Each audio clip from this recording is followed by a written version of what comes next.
নমস্কাৰ মৰমৰ ছাত্ৰ ছাত্ৰীসকল আৰু মই মৃন্ময় ছাৰে তোমালোকক পুনৰবাৰ স্বাগতম জনাইছো মোৰ এটা অন্য ক্লাছলৈকে আজি তোমালোকক এখন সিনেমা দেখাম বুলি ভাবিছো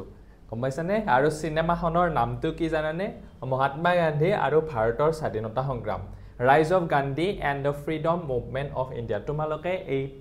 এই লেসনটো তোমালোকে লেসন বুলি নপঢ়িবা এক্সাম পাৰ্সপেক্টিভৰ পৰা নাচাবা ভিডিওটো তোমালোকে এখন ফিল্ম চোৱা বুলি ধৰিবলা গম পাইছানে যে আজি আমি মৃন্ময় ছাৰৰ লগত এখন ফিল্ম চাম আৰু ফিল্মখনত কি ঘটনা পাবা জানানে এই মহাত্মা গান্ধী জন হৈছে মেইন নায়ক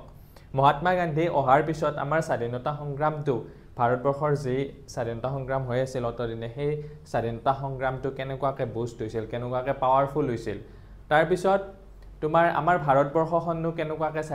স্বাধীন হৈছিল আমাৰ অখণ্ড ভাৰতখন কেনেকুৱাকে ভাগ হৈ গ'ল পাকিস্তান কেনেকুৱাকে জন্ম হ'ল বাংলাদেশ কেনেকুৱাকে জন্ম হ'ল এই সকলোবিলাক কাহিনী তোমালোকে আজিৰ এই সিনেমাখনত মানে চাবলৈ পাবা অথবা শিকিবলৈ পাবা ঠিক আছে বহুত ইন্টাৰেষ্টিং লেসন আৰু এই কথাখিনি আমি জানিবও লাগে 15 আগষ্ট আহি আছে তোমালোকে লেকচাৰ সাবস্ক্ৰাইব দিব পাৰিবা আৰু লগতে তোমালোকৰটো মেট্ৰিক পৰীক্ষাত আহিবই হয়নে গোটেই কথাখিনি গতিকে তোমালোকে গোটেই ডিটেইলছত আজি মই লেসনটো শিকাম বুলি ভাবিছো প্ৰথমতে আছে মহাত্মা গান্ধীৰ উত্থান চোৱা মহাত্মা গান্ধী কেনেকুৱাকে আহিল আমাৰ স্বাধীনতা সংগ্ৰাম এটা চলি আছিল হয়নে ব্ৰিটিছৰ এগেইনষ্টত এটা স্বাধীনতা সংগ্ৰাম চলি আছিল তাৰ পিছত মহাত্মা গান্ধী কেনেকুৱাকে সেই আন্দোলনটোত এন্টাৰ কৰি সেই পাৱাৰফুল সেই মানে আন্দোলনটো পাৱাৰফুল কৰি দিলে সেই কথাখিনি অকমান চাই লও চোৱা 1914 চনত প্ৰথম বিশ্বযুদ্ধ আৰম্ভ হোৱাৰ পিছত স্বাধীনতা সংগ্ৰামত মহাত্মা গান্ধীৰ সম্পূৰ্ণ নামটো আছিল কি মোহনদাস কৰমচান্দ গান্ধী আৰু আমাৰ 1914 চনত প্ৰথমখন বিশ্বযুদ্ধ হৈছিল 14 চনৰ পৰা 1918 চনলৈকে চলিছিল হেতু জানা সেই সময়ত মানে মহাত্মা গান্ধী এন্টাৰ হৈছিল মহাত্মা গান্ধী 1915 চনত এন্টাৰ হৈছিল গতিকে হেতু এটা মাইলৰ খুঁটি হিচাপে চিহ্নিত হৈছে ব্ৰিটেন আমেৰিকা আৰু ফ্ৰান্সৰ মিত্ৰ শক্তিয়ে প্ৰতিশ্ৰুতি দিছিল যদি ভাৰতীয় জাতীয়তাবাদীসকলে বিশ্বযুদ্ধত মিত্ৰ শক্তিক সমৰ্থন জনায় যুদ্ধৰ শেষত ভাৰতক স্বাধীনতা আৰু জাতীয় স্বনিয়ন্ত্ৰণ প্ৰদান কৰা হ'ব তেতিয়া ব্ৰিটেইনো যুদ্ধ কৰি আছিল হয়নে চোৱা আমাৰ এই ওয়াৰ্ল্ড ওয়াৰ 1ত কি এলায়েন্স আছিল আমাৰ এলাইড পাৱাৰছত আছিল France Great Britain Russia Italy Portugal Romania Serbia এইকেইখন দেশ আছিল তাৰ পিছত আমাৰ চেন্ট্ৰেল পাৱাৰত আছিল জাৰ্মানী তাৰ পিছত অষ্ট্ৰিয়ান হাংগাৰিয়া তাৰ পিছত অটোনমাস এম্পায়াৰ আছিল তাৰ পিছত বুলগেৰিয়া আছিল আৰু লগতে এইখন নিউট্ৰেল ষ্টেটছ আছিল তাৰ পিছত এই ব্ৰিটেইনে তো তোমাৰ চেন্ট্ৰেল পাৱাৰৰ এগেইনষ্টত যুদ্ধ কৰি আছিল আৰু সেই যুদ্ধত যদি আমাৰ ভাৰত দেশখনে ভাৰতৰ জাতীয়তাবাদী সকলে গ্ৰেট ব্ৰিটেইনক সাপোৰ্ট কৰে তেতিয়া তেওঁলোকে ব্ৰিটিছে প্ৰতিশ্ৰুতি দিছিল যে যুদ্ধ শেষ হোৱাৰ লগে লগে ভাৰতবৰ্ষক কি দিয়া হ'ব স্বাধীনতা দিয়া হ'ব ভাৰতবৰ্ষক স্বাধীনতা দিয়া হ'ব আৰু জাতীয় স্বনিয়ন্ত্ৰণ প্ৰদান কৰা হ'ব জাতীয়তাবাদী সকলে এনে এটা বহু আকাংক্ষিত ৰাজনৈতিক সুফল লাভ কৰাৰ আশাত বিশ্বযুদ্ধত মিত্ৰ শক্তিলৈ নৈতিক সমৰ্থন আগবঢ়াইছিল ডাইৰেক্টলি সমৰ্থন কৰা নাছিল ডাইৰেক্টলি মানে তোমাৰ এলাইড পাৱাৰছত নাছিল কিন্তু নৈতিকভাৱে সমৰ্থন কৰিছিল এটা আশাতে যে প্ৰথম বিশ্বযুদ্ধ শেষ হোৱাৰ পিছত আমাক ভাৰতবৰ্ষক মানে স্বাধীনতা দিব গ্ৰেট ব্ৰিটেইনে ঠিক আছে সেই কাৰণে এতিয়া তোমালোকৰ প্ৰশ্ন আহিব পাৰে যে প্ৰথম বিশ্বযুদ্ধত কোনটো মানে তোমাৰ পাৱাৰছলৈ আমাৰ ভাৰতবৰ্ষই নৈতিক সমৰ্থন আগবঢ়াইছিল তেতিয়া লিখিব লাগিব বিশ্বযুদ্ধত মিত্ৰ শক্তিলৈ এলাইড পাৱাৰছলৈকে নৈতিক সমৰ্থন আগবঢ়ালে কিন্তু 1918 চনত যেতিয়া মিত্ৰ শক্তি জয়যুক্ত হ'ল আৰু তো তোমালোকে জানে ওয়াৰ্ল্ড ওয়াৰত এলাইড পাৱাৰ জিকিছিল তাৰ পিছত তেওঁলোকে উপনিবেশিক শাসন পেলোৱাৰ অলপ আগ্ৰহ নেদেখুৱালে যি প্ৰতিশ্ৰুতি দিছিল তেওঁলোকে হেতু পালন নকৰিলে গতিকে এনে পৰিস্থিতিত আমাৰ জাতীয়তাবাদী সকলৰ কি হ'ল মোহভংগ ঘটিল আৰু পৰাধীন জাতিবিলাকৰ মাজত নিৰাশাৰ সৃষ্টি হ'ল এখন দেশকো তেওঁলোকে স্বাধীনতা নিদিলে তাৰ পিছত আসলতে হেতু পলিটিক্স আছিল আসলতে সেই স্বাধীনতা দিম বুলি ভাবি কিনে কৈ কিনে তেওঁলোকে সমৰ্থন বিলাক আদায় কৰিছিল কাৰণ এখন যুদ্ধ কৰিবলৈ হলে বহুতো সৈন্য সমন্ত নালাগিব তাৰ পিছত মানি পাৱাৰ লাগিব গতিকে ভাৰতবৰ্ষৰ সেই সমৰ্থনটো লৈ লৈছিল কিন্তু তেওঁলোকে স্বাধীনতা দিবলৈকে ইচ্ছা প্ৰকাশ নকৰিলে এই ক্ষেত্ৰত 1917 চনত সংঘটিত ৰুছ বিপ্লৱৰ প্ৰভাৱ আছিল উল্লেখনীয় আৰু ৰুছ বিপ্লৱৰ কথা জানা তোমালোকে ৰুছ বিপ্লৱত সাধাৰণ মানুহৰ অসীম বল আৰু তেওঁলোকৰ শক্তি প্ৰদৰ্শন হৈছিল আৰু সেই ৰুছ বিপ্লৱে তেতিয়া বহুত কেইখন দেশক আমাৰ এটা শক্তি দিলে আৰু সেই ৰুছ বিপ্লৱৰ প্ৰেৰণাই ভাৰতীয় স্বাধীনতাকামী জনসাধাৰণকো উজ্জীৱিত কৰি তুলিছিল মানে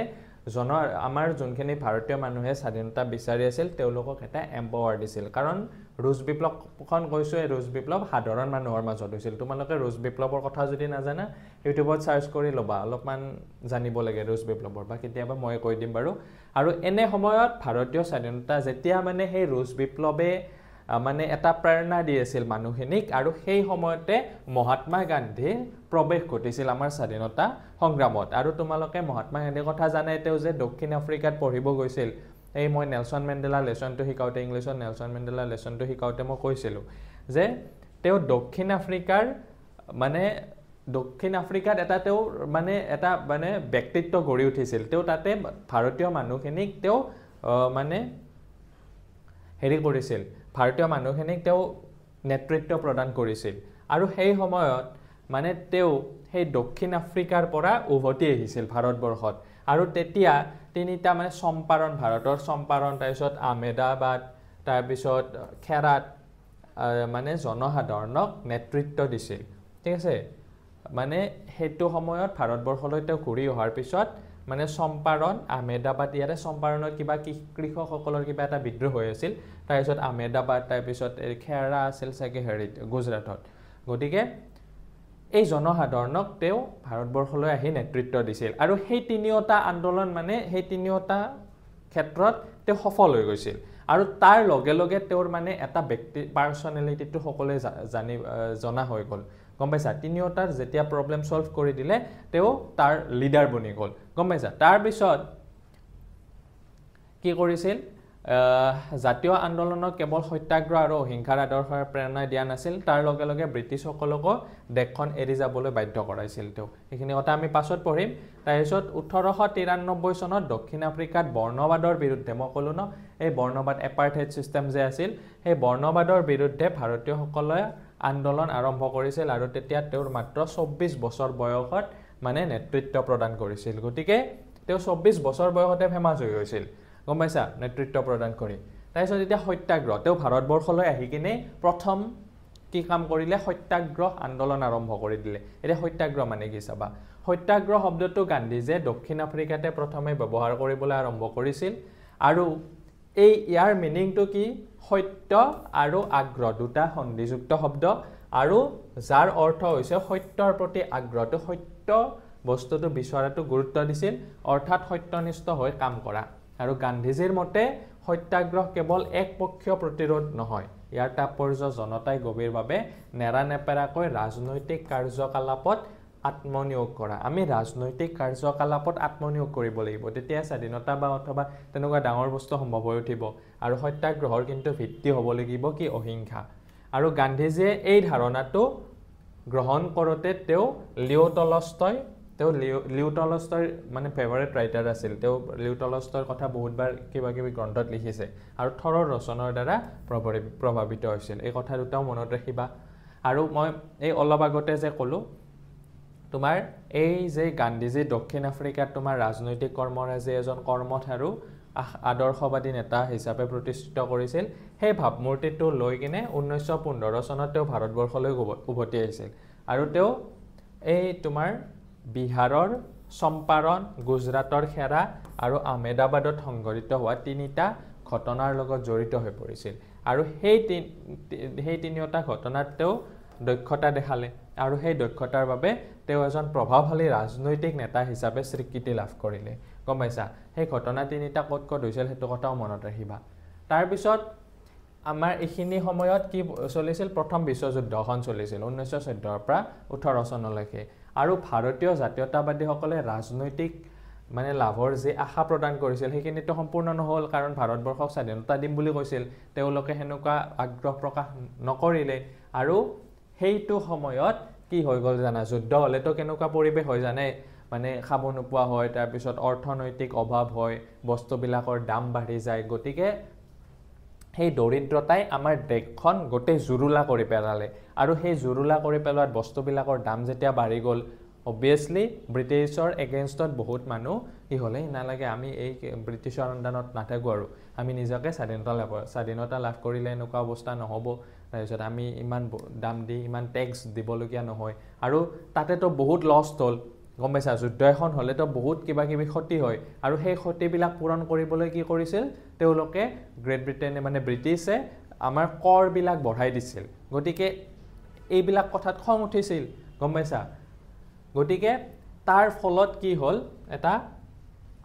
মানে গোটেই মানুহখিনিৰ মাজত এটা জনজাগৰণ সৃষ্টি হৈ গ'ল আৰু তেতিয়া কৰ্মসংস্থানৰ অভাৱ মানে দেখা পালে তাৰপিছত 1919 চনত ঘটনা প্ৰবাহে ব্ৰিটিছসকলৰ প্ৰতি গান্ধীজীৰো মৌভংগ ঘটাইছিল তাৰ আগতে কিন্তু গান্ধীজীয়ে ইমান মানে এগেইনষ্টত নাছিল ব্ৰিটিছকো কিছুমান কথা সমৰ্থন কৰিছিল কিন্তু সেই কথা সেই যে তোমাৰ প্ৰথম বিশ্বযুদ্ধখন হ'ল প্ৰথম বিশ্বযুদ্ধখন হোৱাৰ পিছত গান্ধীজীয়েও কিন্তু তোমাৰ কি কৰা হ'ল ব্ৰিটিছৰ এগেইনষ্ট কৰা হ'ল আৰু ব্ৰিটিছৰ এগেইনষ্টত পুৰা তেওঁ কামবিলাক কৰিব ল'লে মুকলিকৈ ঠিক আছে তাৰপিছত চাবা এই যে স্বাধীনতা আন্দোলনটো পুৰা সক্ৰিয় হৈ গ'ল তাৰ এটা অন্যতম কাৰণ হৈছে ৰাওলাট আইন এই ৰাওলাট আইনৰ বিশেষ গুৰুত্ব আছে এইটো কি চাবা এতিয়া এই 1917 চনত ভাৰতবৰ্ষৰ গভৰ্ণৰ জেনেৰেল লৰ্ড চেমছফৰ্ডে ন্যায়াধীশ ছিডনীৰ ৰাওলাটৰ অধ্যক্ষতাত বিদ্ৰোহী কাৰ্যকলাপৰ প্ৰকৃতি আৰু পৰিসৰৰ বিষয়ে অনুসন্ধান কৰিবলৈ এখন আয়োগ গঠন কৰি দিছিল আমাৰ ইয়াত বহুত বিদ্ৰোহ হৈ আছিল বোলে তোমালোকে চোৱা কি কাৰণত বিদ্ৰোহ কৰি আছে ইণ্ডিয়ানছবিলাকে কি কাৰণত বিদ্ৰোহ কৰি আছে তেওঁলোকে কি কথাত অসুবিধা পাই আছে তেনেকুৱা এখন আয়োগ গঠন কৰি দিছিল আৰু সেই প্ৰয়োজন সাপেক্ষে বিধানপালিকাক এই ক্ষেত্ৰত যথাযথ ব্যৱস্থা গ্ৰহণ কৰাৰ পৰামৰ্শ দিবলৈ আয়োগক নিৰ্দেশ দিয়া হৈছিল আৰু এই আয়োগৰ পৰামৰ্শ মতে 1919 চনত ৰাওলাট আইন প্ৰণয়ন কৰিছিল আৰু ৰাওলাট আইনে কি কৰিছিল জানানে যে মানুহক বিনা বিচাৰে কাৰাগাৰত নিক্ষেপ কৰিবলৈ চৰকাৰক অধিকাৰ প্ৰদান কৰিছিল মানে কোনবাই আন্দোলন কৰি আছে তেওঁলোকক আনি কিনে জেলত ভৰাই থৈ দিব পাৰে গতিকে এইখনটো মানে একদম সঁচাকৈ হেৰি আছিল মানে মানুহখিনিক মানে উদ্বুদ্ধ কৰিছিল মানুহখিনি সেইখন বস্তু ছাপোৰ্ট কৰা নাছিল চোৱা মানে বিনা বিচাৰে একো বিচাৰ নালাগে কোনোবাই যদি ব্ৰিটিছে যদি বিচাৰে যে অমুকজনক জেলত ভৰাব লাগে অমুকজনক উঠাই আনিব লাগে তেওঁলোকে পাৰে কোনো বিচাৰ নাই গতিকে এই আইনখনে ভাৰতীয়সকলৰ মাজত ব্যাপক প্ৰতিক্ৰিয়াৰ সৃষ্টি কৰিছিল ৰাওলাট আইনখনে 1919 চনত মনত ৰাখিবা ৰাওলাট আইনখন কি এনেকুৱা এখন আইন প্ৰণয়ন কৰিছিল যিখন আইনৰ দ্বাৰা মানে মানুহবিলাকক কাৰাগাৰত বিনা বিচাৰে তোমাৰ সোমাবলৈ মানে অধিকাৰ প্ৰদান কৰিছিল ব্ৰিটিছক ঠিক আছে তাৰপিছত নেক্সট পইণ্টটো চোৱা সত্যাগ্ৰহ বা অহিংস আন্দোলন সেই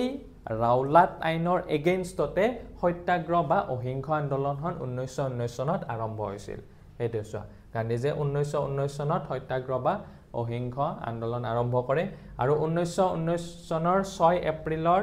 হৰতাল কাৰ্যসূচীৰে এই আন্দোলন আৰম্ভ হৈছিল আৰু সকলোৱে ব্যৱসায় বাণিজ্য পৰিহাৰ কৰি অনশন প্ৰাৰ্থনাত বহিছিল লাহে লাহে এই আন্দোলনে এক বৃহৎ গণ আন্দোলনত পৰিণত হৈছিল আৰু এই আন্দোলনে গান্ধীজীক এজন সম্ভাৱনাপূৰ্ণ ভাৰতীয় নেতাৰ ৰূপত প্ৰতিষ্ঠা কৰিছিল তেওঁ ভাৰতবৰ্ষত নেতৃত্ব দিয়া প্ৰথমটো আন্দোলন আছিল সত্যাগ্ৰহ বা অহিংস আন্দোলন 1919 চন আৰু এই আন্দোলনটোত বহুত মানুহে অংশগ্ৰহণ কৰিছিল আৰু মহাত্মা গান্ধীৰ পাৰ্চনেলিটিটো তেনেকুৱা আছিল তো সাধাৰণ মানুহবিলাকৰ লগত মিলিছিল সাধাৰণ মানুহবিলাকক তেওঁৰ কথাৰ দ্বাৰা এট্ৰেক্টেড কৰিব পাৰিছিল গতিকে এইটো এটা ডাঙৰ আন্দোলন হৈছিল আৰু তেতিয়া তাৰ আগলৈকে মানে আছিল নেহেৰুহঁত আছিল কোনোবা আছিল এনেকুৱা কংগ্ৰেছত ইমান মানে নেতৃত্ব মানে তেনেকুৱা পাৱাৰফুল মানুহ সকলোৱে ভাল পোৱা মানুহ নাছিল গতিকে মহাত্মা গান্ধী আহি কিনে তেওঁ এই সত্যাগ্ৰহ বা অহিংস আন্দোলনটোৰ দ্বাৰা তেওঁ কি কৰি দিছিল এটা মানে মানুহবিলাকৰ মাজত নেতৃত্ব প্ৰদান কৰিবলৈ সক্ষম হৈছিল আৰু সৰ্বভাৰতীয় নেতা তেওঁ সকলোৱে বিচাৰে আমাক এনেকৈ এজন নেতা লাগে সকলোৱে এই কথাটো মানি লৈছিল আৰু তাৰ পিছত কিন্তু তেওঁ কি কৰা হয় গ্ৰেপ্তাৰ কৰা হয় এই আন্দোলনটো কৰাৰ অপৰাধত এই যে ৰাওলাট আইন বনালে গতিকে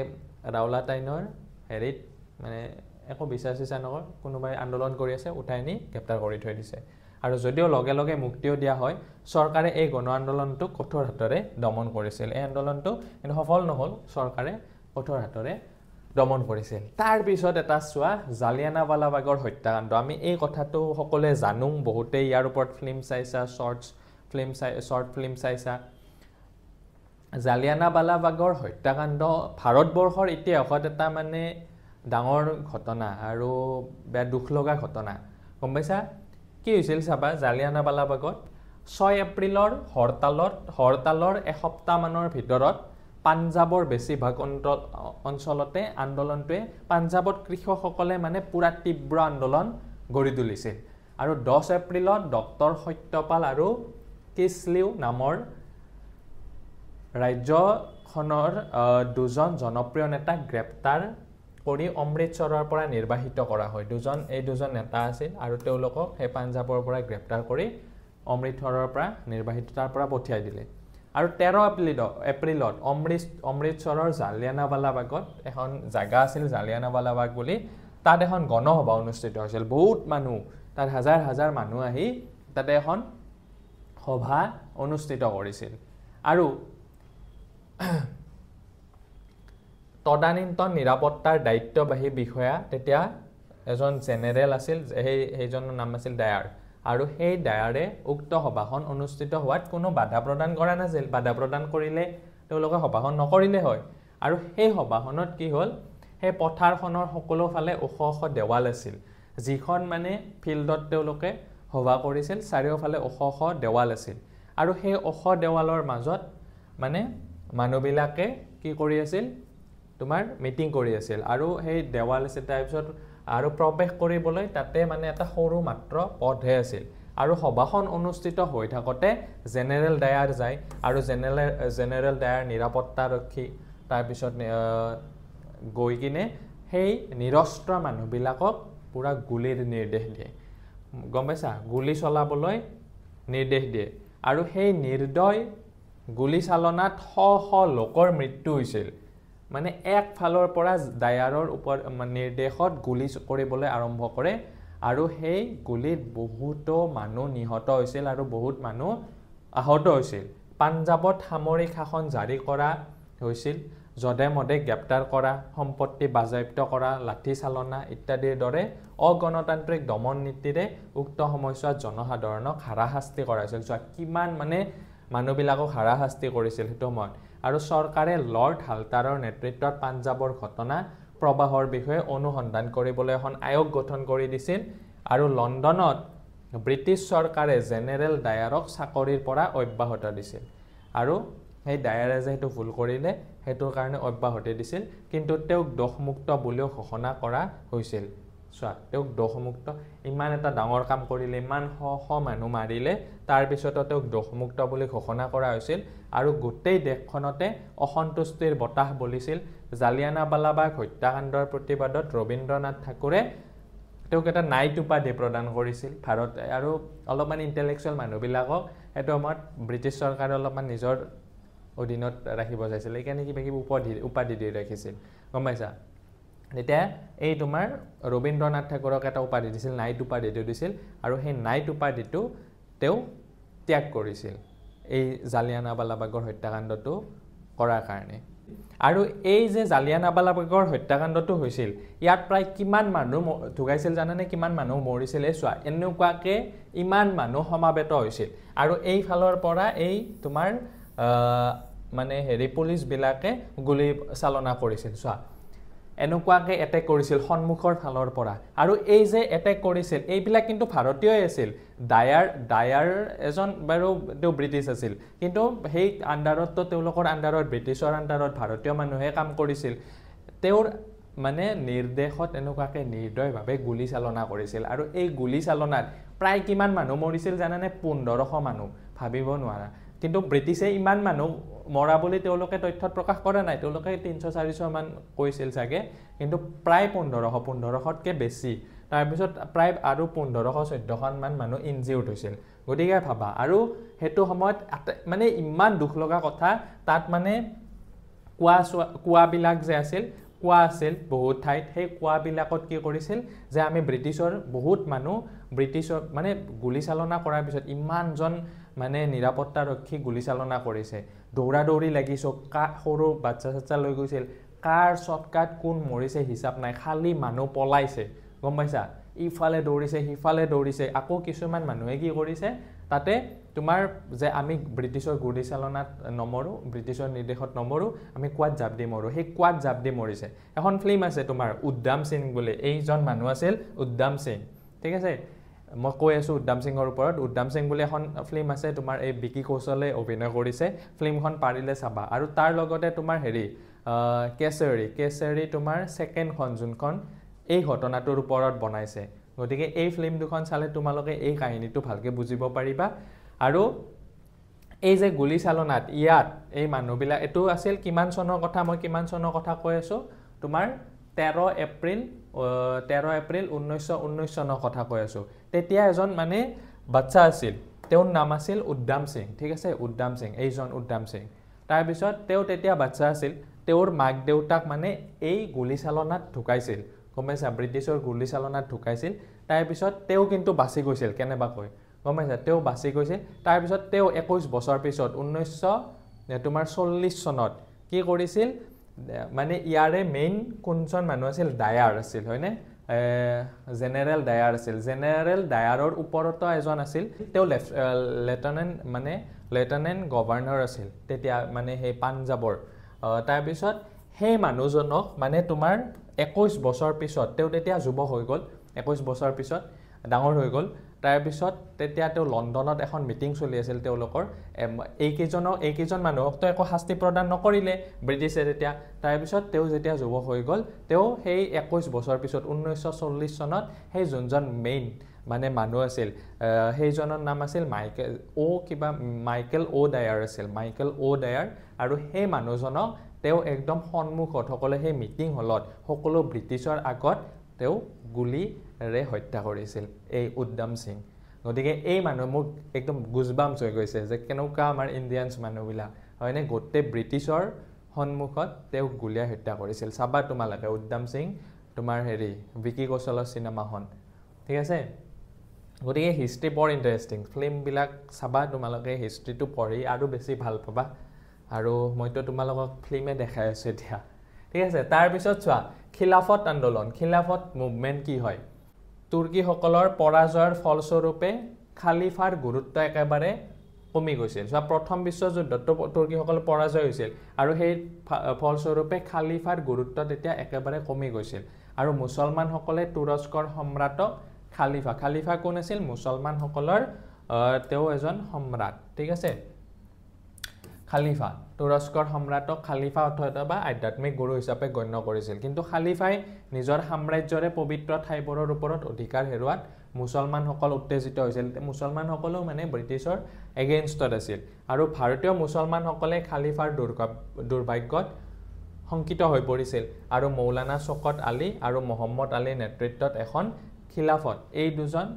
মানুহৰ নেতৃত্বত মৌলানা শওকত আলী আৰু মোহাম্মদ আলীৰ নেতৃত্বত খিলাফত সমিতি এখন গঠন হৈছিল আৰু এই সমিতিৰ উদ্দেশ্য আছিল যে ইছলামসকলৰ যে আধ্যাত্মিক গুৰু আছে তেওঁ পূৰ্বৰ মৰ্যাদালৈকে ঘূৰাই অনা আৰু গান্ধীজীয়ে তেতিয়া গম পালে যে আমি যদি এইটো সময়ত কি মুছলমানসকলক সহায় কৰোঁ বা মুছলমানসকলৰ সাথ দিওঁ তেতিয়া মুছলমানসকলৰো আমি সাপোৰ্ট পাই যাওঁ কাৰণ সেইটো সময়ত এতিয়া বহুতে বেয়া বুলিব পাৰে যে ভাৰতীয় মুছলমানসকলক সাপোৰ্ট কৰিব নালাগিছিল তেতিয়া আমাৰ দেশখনত মানে ভাগ নহলহেঁতেন কিন্তু সেইটো সময়ত পুৰা একদম আমি একগোট হৈ কিনে জাতি ধৰ্ম বৰ্ণ নিৰ্বিশেষে এটাই লক্ষ্য আছিল যে ব্ৰিটিছসকলক ভাৰতবৰ্ষৰ পৰা ভগাব লাগে গতিকে সেইটো সময়ত তেওঁ গৈ কিনে এই আয়োগখনৰ লগত কথা পাতিলে যে আমি আপোনালোকক সাপোৰ্ট কৰিম একেলগে কাম কৰোঁ ব্ৰিটিছক খেদিব লাগে তেতিয়াহে আপোনালোকৰ উদ্দেশ্য সাৰ্থক হ'ব আমাৰ উদ্দেশ্য সাৰ্থক হ'ব আৰু তেতিয়া সেই মুছলমান হেলিও সম্পূৰ্ণৰূপে মহাত্মা গান্ধীক সাপোৰ্ট দিছিল আৰু তেতিয়াৰ পৰা মুছলমান আৰু ভাৰত মানে হিন্দুখিনিয়ে মিলি কিনে কাম কৰিব ল'লে মানে তাৰ পিছত চোৱা অসহযোগ আন্দোলন 1920 চনৰ পৰা 22 চনলৈকে হৈছিল নন কোঅপাৰেচন মুভমেন্টটো ভাৰতৰ স্বাধীনতা সংগ্ৰামৰ ইতিহাসত অসহযোগ আন্দোলন এটা গুৰুত্বপূৰ্ণ অধ্যায় আৰু ভাৰতীয় জাতীয় কংগ্ৰেছৰ নেতৃত্বত এই আন্দোলন 19 20 চনৰ পৰা 22 চনলৈকে চলিছিল আৰু গান্ধীজীৰ সবল নেতৃত্বত এই আন্দোলনে অহিংস পথৰে শাসনৰ পৰা ভাৰতবৰ্ষক মুক্ত কৰিবলৈ দৃঢ় প্ৰতিজ্ঞ হৈছিল আৰু আন্দোলনকাৰীসকলে ব্ৰিটিছৰ সামগ্ৰী কিনিবলৈ অমান্তি হৈছিল আৰু থলুৱা কুটিৰ শিল্পৰ সামগ্ৰীহে ব্যৱহাৰ কৰিছিল নন কোঅপাৰেশ্যন মানে কি একো আমি কোঅপাৰেট নকৰোঁ ব্ৰিটিছক তেওঁলোকে যিসমূহ বস্তু বিকি আছে আমি সেইবিলাক ইউজ নকৰোঁ আৰু নকৰাৰ ফলত মানে কি হ'ব তেওঁলোকৰ যেতিয়া পইচা ঘটিব নোৱাৰিব তেতিয়া তেওঁলোকে নিজে নিজে আঁতৰি যাব গতিকে তেওঁলোকৰ যেহেতু সামগ্ৰী আমি ইউজ নকৰোঁ গতিকে সেইটো সময়ত কি হৈছিল থলুৱা কুটিৰ শিল্প সামগ্ৰীৰ বহু উদ্যোগ প্ৰতিষ্ঠান সেইটো সময়ত গঢ়ি উঠিছিল আৰু অসহযোগ আন্দোলনৰ সূচনা হোৱাত বিভিন্ন কাৰকে অৰিহণা যোগাইছিল কলোৱে ভাৰতীয়সকলৰ অসন্তুষ্টি তাৰপিছত ৰাওলাট আইন তাৰপিছত জালিয়ানাৱালাবাগৰ হত্যাকাণ্ড তাৰপিছত তোমাৰ আছিল খিলাফত আন্দোলন আৰু এই আন্দোলনৰ কাৰ্যসূচী কি আছিল অসহযোগ আন্দোলনৰ ইতিবাচক আৰু নেতিবাচক দিশ দুয়োটা আছিল আৰু ইতিবাচক দিশৰ ভিতৰত সূতা কটা তাঁত বোৱা এই আন্দোলন স্বদেশী আন্দোলন এটা গঢ়ি উঠিছিল তাৰপিছত এই স্বদেশী আন্দোলনত এইখিনি কথাও মই অকণমান কৈছিলোঁ তাৰপিছত হিন্দুসকলৰ মাজত অপৰিচ্ছ দূৰীকৰণ তাৰপিছত হিন্দু মুছলমানৰ ঐক্য সাধন মাদক দ্ৰব্য নিবাৰণ কৰা তাৰপিছত কিছুমান সামাজিক উৎকৰ্ষ সাধন অসহযোগ আন্দোলনৰ অৱদান স্বৰাজ্য পুঁজি হিচাপে তিলক স্মাৰকৰ বাবে কোটি কোটি টকাৰ দান বৰঙণিও এইটো সময়ত হৈছিল তাৰপিছত তোমাৰ বিধানমণ্ডল আদালত চৰকাৰী শিক্ষানুষ্ঠান এই তিনি বৰ্জন কাৰ্যক অসহযোগ আন্দোলনৰ নেতিবাচক দিশ হিচাপে আঙুলিওৱা হয় এইটো সময়ত বিধানমণ্ডল বৰ্জন কৰা হৈছিল আদালত চৰকাৰী শিক্ষানুষ্ঠান এইবিলাক বৰ্জন কৰা হৈছিল এই আন্দোলনটোত গতিকে ইতিবাচক আৰু নেতিবাচক দিশ দুয়োটাই আছিল আৰু তোমাৰ ৰাজহুৱা বিচাৰ সভাৰ ব্যৱস্থা জাতীয়তাবাদী ভাৱধাৰাৰ বিদ্যালয় মহাবিদ্যালয় স্থাপন কৰা চৰকাৰী স্কুল ত্যাগ কৰি সেইটো সময়ত বহুতো স্বদেশী মানে অনুষ্ঠান প্ৰতিষ্ঠান গঢ়ি উঠিছিল কেৱল মানে বস্তু বাণিজ্য নহয় সেইটো সময়ত বহুত জাতীয় বিদ্যালয় গঢ়ি উঠিছিল তাৰপিছত জাতীয় শিক্ষানুষ্ঠান বিশ্ববিদ্যালয় এইবিলাক বহুত এইটো আন্দোলনে বহুত এটা মানে নন কোঅপাৰেশ্যন মুভমেণ্টটো যোনটো স্বদেশী আন্দোলন বুলিও কোৱা হয় বহুত এটা ডাঙৰ অৰিহণা আছে স্বদেশী আন্দোলনত এইখিনি কথা তোমালোকে ভালকৈ পঢ়িছা মই ভালকৈ শিকাই থৈছোঁ তাতে চাবা যদি সেইটো ভিডিঅ' চোৱা নাই বহুত ধুনীয়াকৈ শিকাইছোঁ তাৰপিছত অসহযোগ আন্দোলনৰ সামৰণি কেনেকৈ সামৰণি পৰিল চাবা এই আন্দোলনটো কিয় সামৰণি পেলাবলগীয়া হ'ল এই আন্দোলনটোৰ মূল লক্ষ্য আছিল অহিংস আৰু মহাত্মা গান্ধীৰ প্ৰতিটো আন্দোলনতো অহিংস এইটো নিজৰ এজন অহিংস পুৰুষ আছিল গতিকে তেওঁ অহিংসা যেতিয়ালৈকে অটুট ৰাখিব অহিংসাটো অটুট ৰাখিব চাইছিল সকলো ক্ষেত্ৰতে আৰু এই মানে আন্দোলনটোত কি হ'ল 5 ফেব্ৰুৱাৰী তাৰিখে 1922 চনৰ 5 ফেব্ৰুৱাৰী তাৰিখে উত্তৰ প্ৰদেশৰ গোৰখপুৰ জিলাৰ চৌৰি চৌৰাত এটা স্থানীয় পুলিচ আৰু প্ৰতিবাদীসকলৰ মাজত মানে হিংসাত্মক কাৰ্য ঘটনা হৈছিল ক'ত চৌৰি চৌৰাত ঠিক আছে চৌৰি চৌৰাত স্থানীয় পুলিচ আছিল আৰু প্ৰতিবাদসকলৰ মাজত মানে প্ৰতিবাদকাৰীসকলৰ মাজত এটা হিংসাত্মক ঘটনা সংঘটিত হৈছিল আৰু তেওঁলোকৰ মাজত সংঘৰ্ষ হৈছিল তাৰপিছত পুলিচ থানাত মানে অগ্নি সংযোগ কৰি দিয়া হৈছিল আৰু সেই অগ্নি সংযোগ কৰি 22 জন পুলিচ মানে হত্যা কৰা হৈছিল মানে 22 জন পুলিচ মৰিছিল অগ্নি সংযোগৰ ফলত আৰু এই ঘটনাত গান্ধী মৰ্মাহত হৈছিল আৰু গান্ধী ভাবিছিল যে আমাৰ নিজৰে মানুহ পুলিচৰ তো তেওঁলোক তেতিয়া ভাৰতবৰ্ষৰ মানে আমাৰ ইণ্ডিয়ানছে আছিল ন তেওঁলোকে মেইন বাৰু লিডাৰ কেইজন বাহিৰৰ আছিল গতিকে তেওঁ এই যে হিংসাত্মক ঘটনাটো হ'ল সেই হিংসাত্মক ঘটনাটো হোৱাৰ ফলত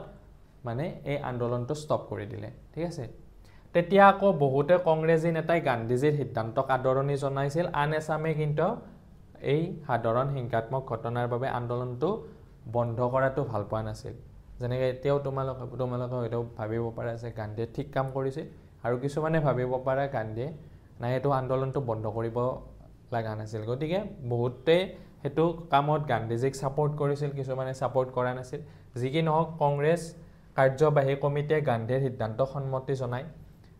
কংগ্ৰেছেও এইটো গান্ধীজীৰ যোনটো সিদ্ধান্ত সেইটো সন্মতি জনাইছিল আৰু 1922 চনৰ 12 ফেব্ৰুৱাৰী তাৰিখে অসহযোগ আন্দোলনৰ অন্ত পৰিছিল আৰু 1922 চনৰ 10 মাৰ্চত গান্ধীজীক আটক কৰা হয়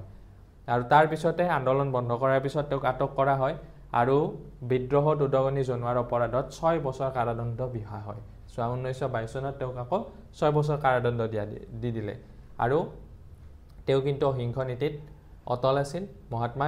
গান্ধীৰ কাৰাদণ্ডই আন এক প্ৰবল আন্দোলনৰ পথ প্ৰশস্ত কৰি তুলিছিল যেতিয়া আন্দোলন কৰাৰ কাৰণে গান্ধীজীক কাৰাগাৰত সোমাই দিলে 6 বছৰৰ কাৰণে তেতিয়া আৰু মানুহবিলাক জাগ্ৰত হৈ গ'ল তাৰ পিছত কি আন্দোলন হ'ল চাবা 1922 চনৰ পিছত এতিয়া আকৌ সাইমন কমিশন আহিব সাইমন কমিশন কি চোৱা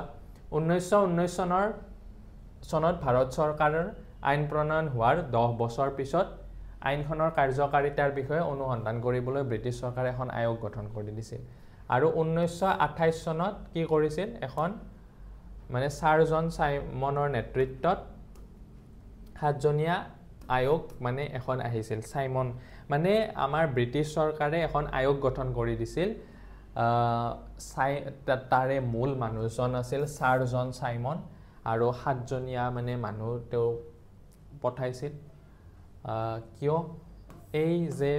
আমাৰ ভাৰত চৰকাৰ আইন এখন গ্ৰহণ কৰা হৈছিল সেইখন আইনৰ কাৰ্যকাৰিতা কৰাৰ কাৰণে তাৰ পিছত কিন্তু সেই যে এইখন নহয় বাৰু এটো আন্দোলন কৰিছিল গো বেক সাইমন বুলি এটা আন্দোলন কৰি তুলিছিল সাইমন কমিশনৰ এগেইনষ্টত কিয় সাইমন কমিশনৰ এগেইনষ্টত আন্দোলন কৰিবলগীয়া হ'ল কাৰণ সেই সাইমন কমিশনৰ যিজন মানে যি 7জন মানুহ আছিল তাতে এজনো ভাৰতীয় নাছিল গম পাইছা গতিকে সাইমন ঘূৰি যোৱা গো বেক সাইমন বুলি ধনীৰে কংগ্ৰেছে প্ৰতিবাদ সাব্যস্ত কৰে আৰু লাহোৰত লালা লাজপত ৰায় নেতৃত্বত হোৱা সাইমন বিৰোধী সমদলৰ ওপৰত পুলিচে নিৰ্দয়ভাৱে লাঠি চালনা কৰে আৰু এটোৰ কাৰণেও লাঠি চালনা কৰে আৰু যত লালা লাজপত ৰায় বেয়াকৈ আহত হয় আৰু তাৰ ফলতে তেওঁ মৃত্যুবৰণ কৰে মানে মৰিব লগাকে মাৰিছিল লালা লাজপত ৰায় হেতুৰ আন্দোলনৰ পিছত মৃত্যুবৰণ কৰে গতিকে সেই মহাত্মা গান্ধীক জেলত সোমাই থলে তাৰ পিছত সৰু সৰু কিবা আন্দোলন হৈ থাকিল ইমান ডাঙৰ আন্দোলন হোৱা নাছিল যিহেতু মহাত্মা গান্ধী তোমাৰ হেৰি আছিল জেলত সোমাই আছিল তাৰপিছত সাইমন কমিশনৰ এগেইনষ্টত তেওঁলোকে আন্দোলন কৰে লালা লাজপত ৰায়হঁতে তাৰপিছত য'ত লালা লাজপত ৰায়কে মাৰি পেলালে তাৰপিছত পূৰ্ণ স্বৰাজৰ দাবী 1929 চনত লাহোৰত জৱাহৰলাল নেহৰুৰ সভাপতিত্বত বহা কংগ্ৰেছ অধিৱেশনত ভাৰতীয়সকলৰ মূল আকাংক্ষা হিচাপে পূৰ্ণ স্বৰাজৰ দাবী উত্থাপন হয় আৰু সেই মৰ্মে 1930 চনৰ 26 জানুৱাৰীৰ দিনটো গোটেই দেশজুৰি স্বাধীনতা দিৱস পালন কৰা হয় 1930 চনৰ 26 জানুৱাৰী দিনটো মানে পূৰ্ণ স্বৰাজৰ দাবী স্বৰাজ মানে হ'ল নিজে নিজৰ ওপৰত ৰাজ কৰা কাৰণে এটা আন্দোলন গঢ়ি তুলিছিল তাৰ পিছত আহিল 1930 চনত সেইখিনি সময়ত 1922 চনত সেই আন্দোলনটো হোৱাৰ পিছত সাইমন কমিশনৰ এগেইনষ্টত আন্দোলন হ'ল 1928 চনত আৰু তাৰ পিছত তেনেকুৱা ইমান মানে আন্দোলন হোৱা নাছিল কাৰণ মহাত্মা গান্ধী এইফালে জেলত সোমাই আছিল তাৰ পিছত আইন অমান্য আন্দোলনৰ অন্যতম প্ৰধান কাৰণ আছিল ব্ৰিটিছ চৰকাৰৰ দ্বাৰা সাইমন কমিশন গঠন আৰু এটো আইন অমান্য আন্দোলন কিহৰ এগেইনষ্টত গঢ়ি উঠিছিল এই যে সাইমন হেড লালা লাজপত ৰায়ক মাৰিলে সাইমন কমিশনৰ এগেইনষ্টত মানে তেওঁলোকে ধনি দিয়াৰ কাৰণে তেওঁলোকে এটা আন্দোলন গঢ়ি তোলাৰ কাৰণে তাৰ পিছত এটা ডাঙৰ আন্দোলন হ'ল হেতু হৈছে আইন অমান্য আন্দোলন নামটো শুনি কিনে গম পাইছা যে ইয়াতে আমি আইন উলংঘা কৰিম আইন নামানো এই কমিশনত অকল ব্ৰিটিছ সংসদৰ সদস্যকে অন্তৰ্ভুক্ত কৰা হৈছিল এই সাইমন কমিশনৰ কথা কৈছে আৰু ৰাজনৈতিক দল আৰু সামাজিক সংগঠনবোৰে ভাৰতীয় প্ৰতিনিধি নথকাৰ বাবে ইয়াক গ্ৰহণ কৰা নাছিল কলো এইখিনি কথা আৰু ইয়াৰ প্ৰতিবাদ স্বৰূপে 1928 চনৰ 3 ফেব্ৰুৱাৰী তাৰিখে বংগদেশত হৰতাল হৈছিল আৰু সাইমন কলকাতাত গৈ উপস্থিত হোৱাত বিভিন্ন প্ৰতিবাদৰ সন্মুখীন হৈছিল আৰু তেনে পৰিস্থিতিত মতিলাল নেহৰুক ভাৰতৰ বাবে এখন সংবিধানৰ খচৰা প্ৰস্তুত কৰাৰ কাৰণে দায়িত্ব অৰ্পণ কৰা হৈছিল এতিয়া মতিলাল নেহৰুক যে এখন দায়িত্ব দিছিল যে আপুনি এখন সংবিধান প্ৰস্তুত কৰক খচৰা মানে ড্ৰাফট সংবিধান এখন প্ৰস্তুত কৰক আমি সেইখন মানিহে চলিম আমি ব্ৰিটিছৰ কথা আমি নামানো 1929 চনত লাহোৰ কংগ্ৰেছ অধিৱেশনত পূৰ্ণ স্বৰাজ বা সম্পূৰ্ণ স্বাধীনতা কংগ্ৰেছৰ মূল লক্ষ্য ৰূপে বিবেচিত হয় আৰু ইয়াৰ সমান্তৰালভাৱে 1930 চনৰ 26 জানুৱাৰীত সমগ্ৰ ভাৰততে পূৰ্ণ স্বৰাজ দিৱস পালন কৰা হয় এটো কথাও মনত ৰাখিবা 1930 চনৰ পূৰ্ণ স্বৰাজ দিৱস পালন কৰা হয় আৰু 1930 চনৰ 31 জানুৱাৰী তাৰিখে গান্ধীয়ে ব্ৰিটিছৰ অৱসান বিচাৰি ভাইসৰয় লৰ্ড আৰ্উইনলৈকে এখন দাবী সম্বলিত পত্ৰ প্ৰেৰণ কৰিছিল আৰু পত্ৰখনত কি লিখিছিল চাবা তেওঁ লিখিছিল মাদক দ্ৰব্য প্ৰচলন বন্ধ কৰিব লাগে টকা আৰু ষ্টাৰ্লিঙৰ অনুপাত সলনি কৰিব লাগে তাৰ পিছত মাটিৰ খাজনাৰ পৰিমাণ কম কৰিব লাগে লোন কৰ বন্ধ কৰিব লাগে সৈন্য বাহিনীৰ ব্যয় কমাব লাগে তাৰ পিছত তোমাৰ প্ৰশাসনীয় ব্যয় সংকোচন কৰিব লাগে তাৰ পিছত বিদেশী কাপোৰত সীমা শুল্ক আৰোপ কৰিব লাগে ডাক সংৰক্ষণ বিল গ্ৰহণ কৰিব লাগে অপৰাধ অনুশাসন শাখাৰ বিলুপ্তি কৰিব লাগে আৰু সকলো ৰাজনৈতিক বন্দীক মুক্তি দিব লাগে আত্মৰক্ষাৰ বাবে জনসাধাৰণৰ নাগৰিকক অস্ত্ৰ ৰখাৰ বৈধতা প্ৰদান কৰিব লাগে অস্ত্ৰ আত্মৰক্ষা কৰিবৰ কাৰণে অস্ত্ৰ ৰাখিব লাগিব গতিকে গান্ধীয়ে স্পষ্ট ৰূপত এইটো কথা উল্লেখ কৰিছিল যে এই যদি 11টা দাবী মানি লোৱা নহয় তেন্তে দেশে আইন অমান্য আন্দোলন কাৰ্যসূচী গ্ৰহণ কৰিব আৰু সমান্তৰালভাৱে আইন অমান্য আন্দোলন 1930 চনৰ গান্ধীৰ লোন সত্যাগ্ৰহৰ জৰিয়তে আৰম্ভ হৈছিল আৰু যাক দাণ্ডী যাত্ৰা বুলি জনা যায় দাণ্ডী যাত্ৰা বুলি 1930 চনৰ 12 মাৰ্চত এই যাত্ৰা সামৰণি হৈছিল আৰু সেইদিনা গান্ধী আৰু তেওঁৰ অনুগামীসকলে আহমেদাবাদৰ এটো কথা মনত ৰাখিবা আহমেদাবাদৰ সবৰমতী আশ্ৰমৰ পৰা ভাৰতৰ পশ্চিম উপকূলত থকা দাণ্ডী নামৰ গাঁওখনলৈকে যাত্ৰা কৰিছিল সেইকাৰণে দাণ্ডী যাত্ৰা আৰু একেৰাহে 25 দিন যাত্ৰা কৰিছিল প্ৰায় 385 কিলোমিটাৰ আৰু তেওঁলোকে 1930 চনৰ 6 এপ্ৰিল তাৰিখে দাণ্ডীত উপস্থিত হৈছিল আৰু ইয়াতে লোন আইনৰ বিৰোধিতা কৰি গান্ধীয়ে নিজে লোন প্ৰস্তুত কৰি চৰকাৰৰ প্ৰতি প্ৰত্যাহ্বানৰ সৃষ্টি কৰিছিল তেতিয়া কাৰণ আমি লোনসমূহ প্ৰস্তুত কাৰণ আমাৰ লোনৰ ওপৰত ব্ৰিটিছে অধিকাৰ কৰি আছিল গতিকে মহাত্মা গান্ধী বুজি পাইছিল যে ইয়াৰ পৰা তেওঁলোকে বহুত টকা ইনকাম কৰি আছে গতিকে এটো ভাৰতবৰ্ষক দি দিব লাগে ভাৰতবৰ্ষৰ মানুহবিলাকক দি দিব লাগে গতিকে হেতুৰ কাৰণে তেওঁলোকে এই দাণ্ডী যাত্ৰা কৰিছিল ক্ৰমে এই আন্দোলন সৰ্বত্ৰে বিয়পি পৰিছিল আৰু গান্ধীৰ দাণ্ডী যাত্ৰা উত্তৰ পশ্চিম সীমান্ত প্ৰদেশত খান আব্দুল গফুৰ খান সীমান্ত গান্ধী খান আব্দুল গফুৰ খানক সীমান্ত গান্ধী নামৰে জনা যায় এটো কোৱেশ্চন আহে মনত ৰাখিবা ৰেড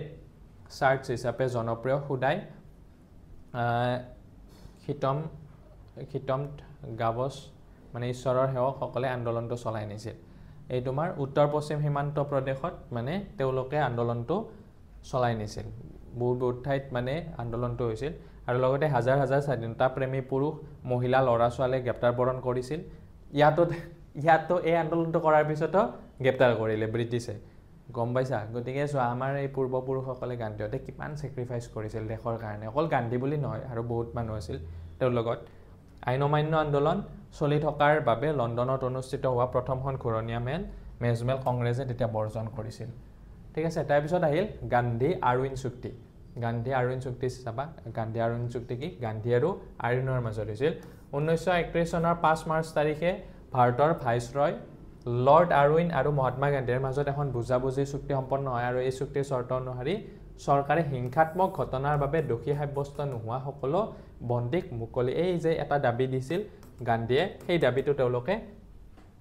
মানি ললে আৰু মাফ কৰা মানে এই জৰিমনাটো মাফ কৰিব আৰু তৃতীয় পক্ষৰ ওচৰত বিক্ৰী নকৰা সত্যাগ্ৰহীৰ পৰা অধিগ্ৰহণ কৰা মাটিবোৰ ঘূৰাই দিয়াৰ সিদ্ধান্ত গ্ৰহণ কৰে তাৰোপৰি চৰকাৰে সাগৰ পাৰৰ গাঁওবাসীক প্ৰয়োজনীয় নিমখখিনি তৈয়াৰ কৰাৰ অনুমতি প্ৰদান কৰাৰ লগতে শান্তিপূৰ্ণ আৰু অহিংস ধৰ্মঘট কৰাৰ অনুমতি দিয়ে ব্ৰিটিছও গম পালে যে আমি যদি ইমান অত্যাচাৰ কৰি থাকো তেতিয়াহ'লে এওঁলোকে আৰু ডাঙৰ আন্দোলন গঢ়ি তুলিব তাতকে আমি অলপমান কিছুমান কথা ৰেহাই দি দিওঁ তেতিয়া গান্ধী আৰু আৰউইনৰ মাজত এখন চুক্তি হয় আৰু সেইখনকে বোলা হয় গান্ধী আৰউইন চুক্তি তাতে গান্ধী আৰউইন চুক্তিত কি কৰিলে যে যিবিলাক তোমাৰ বন্দী হৈ আছে মানে আন্দোলন কৰি কিনে তেওঁলোকক মুক্তি দিয়া হ'ব আৰু লগতে অসংগৃহীত জৰিমনা মাফ কৰা হ'ব আৰু লগতে তৃতীয় পক্ষৰ ওচৰত বিক্ৰী নকৰা সত্যাগ্ৰহীৰ পৰা অধিগ্ৰহণ কৰা মাটিবোৰ ঘূৰাই দিয়া হ'ব তাৰোপৰি চৰকাৰে সাগৰৰ পাৰৰ যিসমূহ গাঁওবাসী আছে সেই গাঁওবাসীক নিমখ প্ৰস্তুত কৰাৰ পাৰমিশনটো দিলে তাৰপিছত শান্তিপূৰ্ণ আৰু অহিংস ধৰ্মঘট কৰাৰ অনুমতি দিয়ে আৰু কংগ্ৰেছৰ চৰ্তানুসাৰী আইন অমান্য আন্দোলনৰ কাৰ্যসূচী প্ৰত্যাহাৰ কৰে তেতিয়া যেহেতু এইখিনি বস্তু দিলে গান্ধী যে উল্লেখ কৰা হেৰিকেইটা বহুতকেইটা দি দিলে গতিকে আইন অমান্য আন্দোলনটো বৰ্জন কৰে তেওঁলোকে গান্ধীজীৰ কথা মতে তাৰপিছত কংগ্ৰেছে পৰৱৰ্তী ঘূৰণীয়া মেজমেলত অংশগ্ৰহণ কৰাৰো ইংগিত প্ৰদান কৰে ঘূৰণীয়া মেজমেল মানে কি ঘূৰণীয়া মেজমেল মানে বেলেগ একো নহয় তেওঁলোকে মেজ এখনত বহি কিনে গান্ধী বা আমাৰ ভাৰতবৰ্ষৰ কিছুমান মানুহে নেতৃত্ব প্ৰদান কৰা মানুহে আৰু ব্ৰিটিছে কিছুমান আলোচনাত মিলিত হৈছিল সেইবিলাককে কি বুলি কোৱা হৈছিল ঘূৰণীয়া মেজমেল এতিয়া চোৱা দ্বিতীয় ঘূৰণীয়া মেজমেল 1931 চনত হৈছিল আৰু দ্বিতীয় ঘূৰণীয়া মেজমেল লণ্ডনত অনুষ্ঠিত হয় আৰু মহাত্মা গান্ধীয়ে কংগ্ৰেছৰ পৰা ইয়াত একমাত্ৰ প্ৰতিনিধি হিচাপে অংশগ্ৰহণ কৰিছিল দ্বিতীয় ঘূৰণীয়া মেজমেলত কেৱল মহাত্মা গান্ধীয়ে গৈছিল আৰু সংযুক্ত অথবা পৃথক নিৰ্বাচন মণ্ডলী তৈয়াৰ কৰা অথবা বিভিন্ন সম্প্ৰদায়ৰ মাজত আসন সংৰক্ষণৰ সিদ্ধান্ত লোৱাৰ ক্ষেত্ৰত মেজমেলখন সফল নহ'ল গান্ধীজী হতাশ মনেৰে ভাৰতলৈ উভতি আহে তেওঁ যোনসমূহ উদ্দেশ্য লৈ গৈছিল সেইসমূহ মানি নল'লে হতাশ মনেৰে উভতি আহে তাৰপিছত যিহেতু মানি নল'লে তাৰপিছত আকৌ আইন অমান্য আন্দোলনৰ পুনৰ আৰম্ভ কৰি দিব তেওঁলোকে 1931 চনৰ আইন অমান্য আন্দোলনৰ পুনৰ আৰম্ভ হয় আৰু এই আন্দোলন প্ৰকৃতপক্ষে আৰম্ভ হোৱাৰ আগতে মহাত্মা গান্ধীৰ লগত তদানীন্তন কংগ্ৰেছ সভাপতি বল্লভ ভাই পেটেলক গ্ৰেপ্তাৰ কৰা হয় আন্দোলন নকৰোঁতে কি কৰি দিলা তোমাৰ মহাত্মা গান্ধী আৰু বল্লভ ভাই পেটেলক গ্ৰেপ্তাৰ কৰি দিলা তাৰপিছত চৰকাৰে বলপূৰ্বকভাৱে কংগ্ৰেছৰ কাৰ্যালয় অধিগ্ৰহণ কৰিছিল আৰু গণসমাৱেশবোৰ চেডেলি ভেডেলি কৰিবলৈ ঠায়ে ঠায়ে লাঠি চালনা কৰা হৈছিল আনকি শিশু আৰু তিৰোতা অত্যাচাৰৰ পৰা হাত সাৰি যাব পৰা নাছিল বেত্ৰাঘাত সৰ্বসাধাৰণৰ বাবে এটা সাধাৰণ শাস্তিত পৰিণত হৈছিল ভেটে দিয়া ঘাত কৰিছিল তাৰপিছত সংবাদ মাধ্যমৰ ক্ষমতা সম্পূৰ্ণকৈ কৰ্তন কৰা হৈছিল জাতীয়তাবাদী সাহিত্য কবিতা গল্প উপন্যাস ইত্যাদি ওপৰত নিষেধাজ্ঞা কৰা হৈছিল তথাপি কিন্তু আন্দোলন থমকি ৰোৱা নাছিল লাহে লাহে দীঘলীয়া আন্দোলনে মানুহৰ মনবোৰ ৰাজনৈতিক উদ্যম কমাই আনিছিল আৰু হতাশাৰ সৃষ্টি হৈছিল আৰু 1993 চনৰ মে মাহত আন্দোলনৰ সম্পূৰ্ণৰূপে স্থিমিত হৈ পৰিছিল আৰু 1936 চনৰ মে মাহত ইয়াক প্ৰত্যাহাৰ কৰা হৈছিল আৰু আইন অমান্য আন্দোলনে ভাৰতীয় জনমানসত ৰাজনৈতিক সচেতনতা জগাই তুলিছিল আৰু একে সময়তে আন্দোলনৰ সময়ছোৱাত ব্ৰিটিছ চৰকাৰে কৰা নিষ্ঠুৰ আচৰণৰ দ্বাৰা গোটেই বিশ্ববাসীৰ সন্মুখতে তেওঁলোকৰ নগ্ন ৰূপটো দাঙি ধৰি ব্ৰিটিছ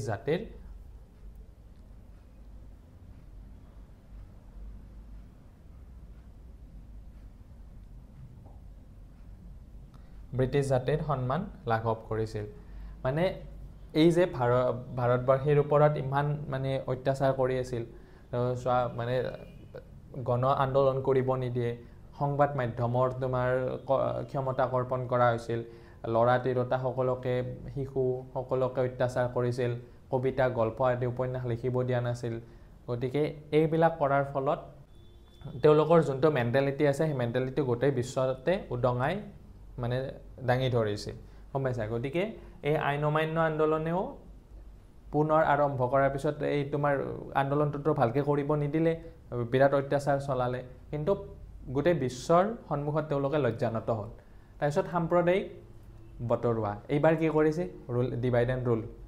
তেওঁলোকে এইটো বস্তু আনিছে চোৱা আইন অমান্য আন্দোলনৰ অস্থিৰ সময়ছোৱাত যেতিয়া ব্ৰিটিছ প্ৰধানমন্ত্ৰী ৰামছে মেকডোনাল্ডে তেতিয়া তোমাৰ ব্ৰিটিছ প্ৰধানমন্ত্ৰী আছিল কোন ৰামছে মেকডোনাল্ড 1932 চনত সাম্প্ৰদায়িক বতৰুৱাৰ কথা ঘোষণা কৰিলে আৰু ব্ৰিটিছসকলৰ বিভাজন আৰু শাসন নীতি এক নতুন ৰূপ লাভ কৰিলে শিখ খ্ৰীষ্টান আৰু মুছলমানৰ দৰে সংখ্যালঘু সাম্প্ৰদায়িক পৃথক নিৰ্বাচন মণ্ডল প্ৰদান কৰাৰ উপৰি অন্যান্য পিছপৰা শ্ৰেণীকো সংখ্যালঘু হিচাপে চিহ্নিত কৰা হৈছে আৰু সেই সকলকো পৃথক নিৰ্বাচন মণ্ডল প্ৰদান কৰি অন্য হিন্দুসকলৰ পৰা পৃথক কৰা হৈছিল আৰু সেই ঘোষণাৰ বিৰোধিতা কৰি সেই সময়ত কাৰাগাৰত থকা গান্ধীজীৰ আমৰণ আৰক্ষণ তেতিয়া তোমাৰ গান্ধীজী মানে কাৰাগাৰতে আছিল আৰু তেওঁ আমৰণ অনশন আৰম্ভ কৰি দিছিল আৰু এনেদৰে পুনে চুক্তি জৰিয়তে অন্য হিন্দুৰ লগত হোৱা দলিতসকলকো যুটীয়া নিৰ্বাচন মণ্ডলত অংশগ্ৰহণ কৰাৰ সফল হৈছিল আৰু পুনে চুক্তিৰ দ্বাৰা ব্ৰিটিছসকলে বতৰুৱা নীতি সংশোধন কৰিবলৈ সন্মত হৈছিল আৰু গান্ধীয়ে অপৃশ্যতা বিৰোধী আন্দোলনৰ লগতে সম্পূৰ্ণৰূপে যুক্ত হৈ পৰিছিল আৰু ইয়াৰ দ্বাৰা হৰিজন সেৱক সংঘ প্ৰতিষ্ঠা হৈছিল তেওঁলোকে কি কৰিছিল আইন অমান্য আন্দোলনৰ যেতিয়া মানে অস্থিৰ পৰিণতিত তোমাৰ ব্ৰিটিছ প্ৰধানমন্ত্ৰী ৰামছে মেকডোনাল্ডে সাম্প্ৰদায়িক বতৰুৱাৰ কথা ঘোষণা কৰিছিল আৰু তেওঁলোকে এই বিভাজন আৰু শাসন নীতি এটা নতুন মানে মূৰ লৈছিল আৰু তেতিয়া শিখ খ্ৰীষ্টান মুছলমানৰ যিসমূহ সংখ্যালঘু আছে সেইসমূহ পৃথক নিৰ্বাচন মণ্ডল প্ৰদান কৰাৰ মানে এটা মানে প্ৰদান কৰিম বুলি মানে এটা সিদ্ধান্ত গ্ৰহণ কৰিছিল আৰু সেই ঘোষণাৰ বিৰোধিতা কৰি তেওঁলোক মহাত্মা গান্ধী জানিছিল যদি এইটো কাম কৰা হয় ন আমাৰ মাজত মানে সেই ঐক্যতাটো নাথাকিব আৰু ঐক্যতা নাথাকিলে আমি বহুত প্ৰব্লেম হ'ব গতিকে তেওঁ গান্ধীজীয়ে সেই কাৰাগাৰত থাকোঁতে আমৰণ অনশন আৰম্ভ কৰিছিল আৰু তেতিয়া তোমাৰ পুনে চুক্তি হৈছিল আৰু পুনে চুক্তিৰ জৰিয়তে অন্য হিন্দুৰ লগত দলিতসকলকো যুটীয়া নিৰ্বাচনত অন্তৰ্ভুক্ত কৰাত তেতিয়া সফল হৈছিল এইখিনি কথা মনত ৰাখিবা তাৰপিছত আহিল কংগ্ৰেছ মন্ত্ৰীসভাৰ গঠন এইবাৰ কংগ্ৰেছে মন্ত্ৰীসভা গঠন কৰিছিল 1937 চনৰ পৰা 1939 চনলৈকে 1935 চনত ভাৰত চৰকাৰৰ আইন প্ৰণয়ন কৰি ব্ৰিটিছ চৰকাৰে ভাৰতত প্ৰাদেশিক স্থায়িত্ব শাসন আৰম্ভ কৰে প্ৰাদেশিক মানে প্ৰদেশবিলাকত কিছুমান শাসন স্থায়িত্ব নিজা নিজা শাসন দি দিয়ে আৰু নিৰ্বাচনৰ ফল অনুসৰি পাঞ্জাব হিন্দু প্ৰদেশ আৰু বংগদেশৰ বাহিৰে মুঠ 11খন প্ৰদেশৰ 8খনতে কংগ্ৰেছে তেতিয়া চৰকাৰ গঠন কৰিছিল আৰু উপনিবেশিক মানে নিজা নিজা জায়গাবিলাকত কিছুমান মানে হেৰি তোমাৰ স্থায়িত্ব শাসন দি দিয়ে আৰু তেতিয়া 11খন প্ৰদেশত কংগ্ৰেছে জিকিছিল আৰু উপনিবেশিক ৰাষ্ট্ৰৰ বিকল্প হিচাপে ভাৰতত কংগ্ৰেছ দলৰ সন্মান অধিক বৃদ্ধি হৈ পৰে তেতিয়া যেটো 11খন ঠাইত জিকি গ'ল আৰু কংগ্ৰেছ চৰকাৰৰ পদত্যাগ তাৰ পিছত আকৌ পদত্যাগ কৰিবলগীয়া হ'ল কিয় চাবা দ্বিতীয় মহাযুদ্ধ আৰম্ভ হোৱাৰ লগে লগে কংগ্ৰেছ আৰু ৰাষ্ট্ৰীয় বিধান পৰিষদৰ নিৰ্বাচিত সদস্যসকলৰ লগত আলোচনা নকৰাকৈ ভাৰত চৰকাৰে জাৰ্মানীৰ বিপক্ষে ভাৰতকো যুদ্ধত অংশগ্ৰহণ কৰা বুলি ঘোষণা কৰে ঠিক আছে সেই তাৰ পিছত তোমাৰ দ্বিতীয় বিশ্বযুদ্ধ হ'ল ন 1939 চনত সেই দ্বিতীয় বিশ্বযুদ্ধত আমাৰ ভাৰতীয়বিলাকৰ লগত আলোচনা কৰাই নাই তেতিয়া তেওঁলোকে ব্ৰিটিছ চৰকাৰে কৈ দিছে যে ঘোষণা কৰি দিছে যে ভাৰত চৰকাৰে কি কৰিব জাৰ্মানীৰ বিপক্ষে যুদ্ধত অংশ ল'ব আৰু কংগ্ৰেছে দাবী কৰিলে তেওঁলোকৰ চান্স পাই গ'ল যে যেহেতু ভাৰতৰ জনসাধাৰণৰ সন্মতি অবিহনে যুদ্ধ ঘোষণা কৰা হৈছে গতিকে ভাৰত এখন স্বাধীন ৰাষ্ট্ৰ হিচাপে স্বীকৃতি নোহোৱালৈকে এই যুদ্ধৰ লগত যুক্ত হ'ব নোৱাৰিব ভাৰতবৰ্ষক আগতে স্বাধীন দিয়ক নহ'লে তেতিয়াহে আমি কিন্তু সমৰ্থন কৰিম তেতিয়াহ'লেহে আমি ছাপোৰ্ট দিম তাৰপিছত সেই মৰ্মে কংগ্ৰেছৰ সকলোবোৰ মন্ত্ৰীসভাই 1939 চনৰ 1 নৱেম্বৰত পদত্যাগ কৰিছিল তাৰপিছত পাকিস্তানৰ দাবী আহিল কংগ্ৰেছ মন্ত্ৰী সভাবোৰৰ পদত্যাগক মুছলিম লীগে 1939 চনৰ 22 ডিচেম্বৰত মুক্তি দিৱস হিচাপে পালন কৰিছিল আৰু মুছলিম লীগৰ লাহোৰ অধিৱেশনত জিন্নাই তেওঁৰ সভাপতিৰ ভাষণত দ্বিজাতি তত্ত্বৰ ওপৰত গুৰুত্ব আৰোপ কৰিছিল তেতিয়া অলপ জিন্নাক ইনফ্লুৱেঞ্চ কৰা হ'ল কাৰোবাৰ দ্বাৰা আৰু তেতিয়া তেওঁ দ্বিজাতিৰ ওপৰত মানে দ্বিজাতি মানে কি এফালে হিন্দু থাকিব এফালে মুছলমান থাকিব তেনেকুৱা কথাবিলাক তেওঁ গুৰুত্ব আৰোপ কৰিব ধৰিলে আৰু মুছলমানসকলৰ বাবে সুকীয়া গৃহভূমিৰ দাবীটো উত্থাপন কৰে যে ভাৰতবৰ্ষ যেতিয়া গম পোৱা গ'ল তেতিয়া যে কিছু বছৰ পিছতে আমাৰ ভাৰতবৰ্ষই স্বাধীনতা লাভ কৰিব আৰু তেতিয়া তেওঁ সেই দ্বিজাতিৰ ওপৰত আৰু মুছলমানসকলৰ বাবে এখন সুকীয়া গৃহভূমি লাগিব বুলি তেওঁলোকে দাবীটো উত্থাপন কৰে আৰু যিটোক তেওঁ পাকিস্তান বুলি অভিহিত কৰে আৰু জাতীয় আন্দোলনক দুৰ্বল কৰাৰ বাবে ইংৰাজসকলেও এনে পৃথকতাবাদী প্ৰৱণতাক উৎসাহিত কৰিছিল আৰু ব্ৰিটিছে ভালেই পাইছিল যে মুছলমানসকল ডিভাইড হৈছে তেওঁলোকক নিজক এখন ৰাষ্ট্ৰ লগা হৈছে গতিকে এনেকৈ ভাবিলে মুছলমানসকল যদি হিন্দুসকলৰ পৰা আঁতৰি যায় তেতিয়া স্বাধীনতা আন্দোলনটা আৰু দুৰ্বল হ'ব তেওঁলোকে ভাল পাইছিল তেওঁলোকে সেইকাৰণে সমৰ্থন কৰিছিল গম পাইছা পাকিস্তানৰ দাবীটো তেওঁলোকে ভাল পাইছিল তাৰপিছত ব্যক্তিগত সত্যাগ্ৰহ এইবাৰ ব্যক্তিগত সত্যাগ্ৰহ হৈছিল 1940 চনত 1940 চনৰ আগষ্ট মাহত ভাইচৰয় বিখ্যাত আগষ্ট প্ৰস্তাৱ ঘোষণা কৰে আৰু ইয়াৰ দ্বাৰা ভাইচৰয় কাৰ্যকাৰী পৰিষদৰ সম্প্ৰসাৰণ ঘটাই এখন যুদ্ধ বিষয়ক পৰামৰ্শ পৰিষদত পৰিণত কৰি ভাৰতীয়সকলৰ যুদ্ধত অংশগ্ৰহণক কাৰ্যকাৰী কৰিবলৈ চেষ্টা কৰে কিন্তু এই ঘোষণাত ভাৰতৰ প্ৰতি ব্ৰিটিছসকলে গ্ৰহণ কৰা এনে নীতিৰ বিপক্ষে মহাত্মা গান্ধীৰ নেতৃত্বত 1940 চনৰ অক্টোবৰ মাহত কি হ'ল কংগ্ৰেছ দলে ব্যক্তিগত সত্যাগ্ৰহ কাৰ্যসূচী গ্ৰহণ কৰে আৰু এই ব্যক্তিগত সত্যাগ্ৰহক দিল্লীলৈ বলক মানে দিল্লী চলো বুলি এটা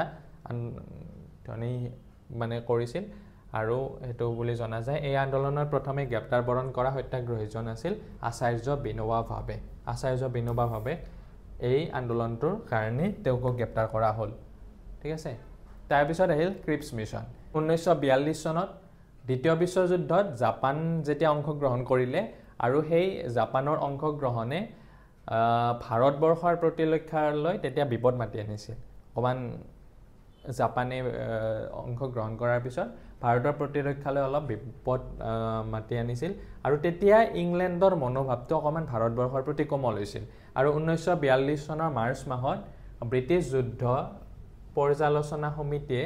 ছাৰ ষ্টেনফৰ্ড ক্ৰিক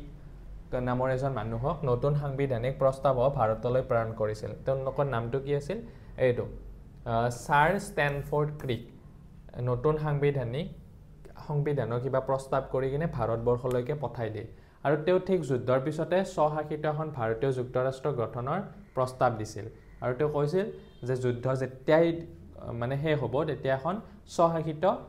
ভাৰতবৰ্ষ এখন যুক্তৰাষ্ট্ৰ গঠন কৰি দিয়া হ'ব আৰু তেওঁ ভাৰতৰ বিভিন্ন ৰাজনৈতিক দলৰ লগত আলোচনা কৰিছিল আৰু তেওঁ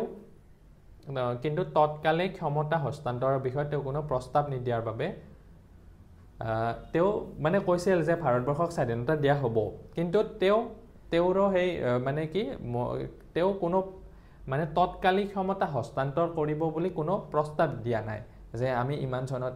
অহা বছৰ আমি স্বাধীনতা দি দিম তেনেকুৱা কোনো ঘোষণা কৰা নাছিল তেতিয়া কংগ্ৰেছ আৰু মুছলিম লীগে দুয়োপক্ষই এই প্ৰস্তাৱ গ্ৰহণ কৰা নাছিল এইটো প্ৰস্তাৱ গ্ৰহণ কৰা নাছিল আৰু উক্ত পৰিস্থিতিক জনসাধাৰণে অলপ তীব্ৰভাৱে কোৱা হৈছিল যে তেওঁলোক আছিল এটা দেউলীয়া বেংকৰ এখন দিনুকলা চেক এইটো মানে গুৰুত্ব দিয়া নাছিল বোলে তেওঁলোক গম পাইছিল যে ভাৰতবৰ্ষক স্বাধীনতা নিদিয়ে গম পাইছা তাৰপিছত আহিল ভাৰতীয় আন্দোলন তাৰপিছত এই আন্দোলনটো কোৱাইট ইণ্ডিয়া মুভমেণ্টটো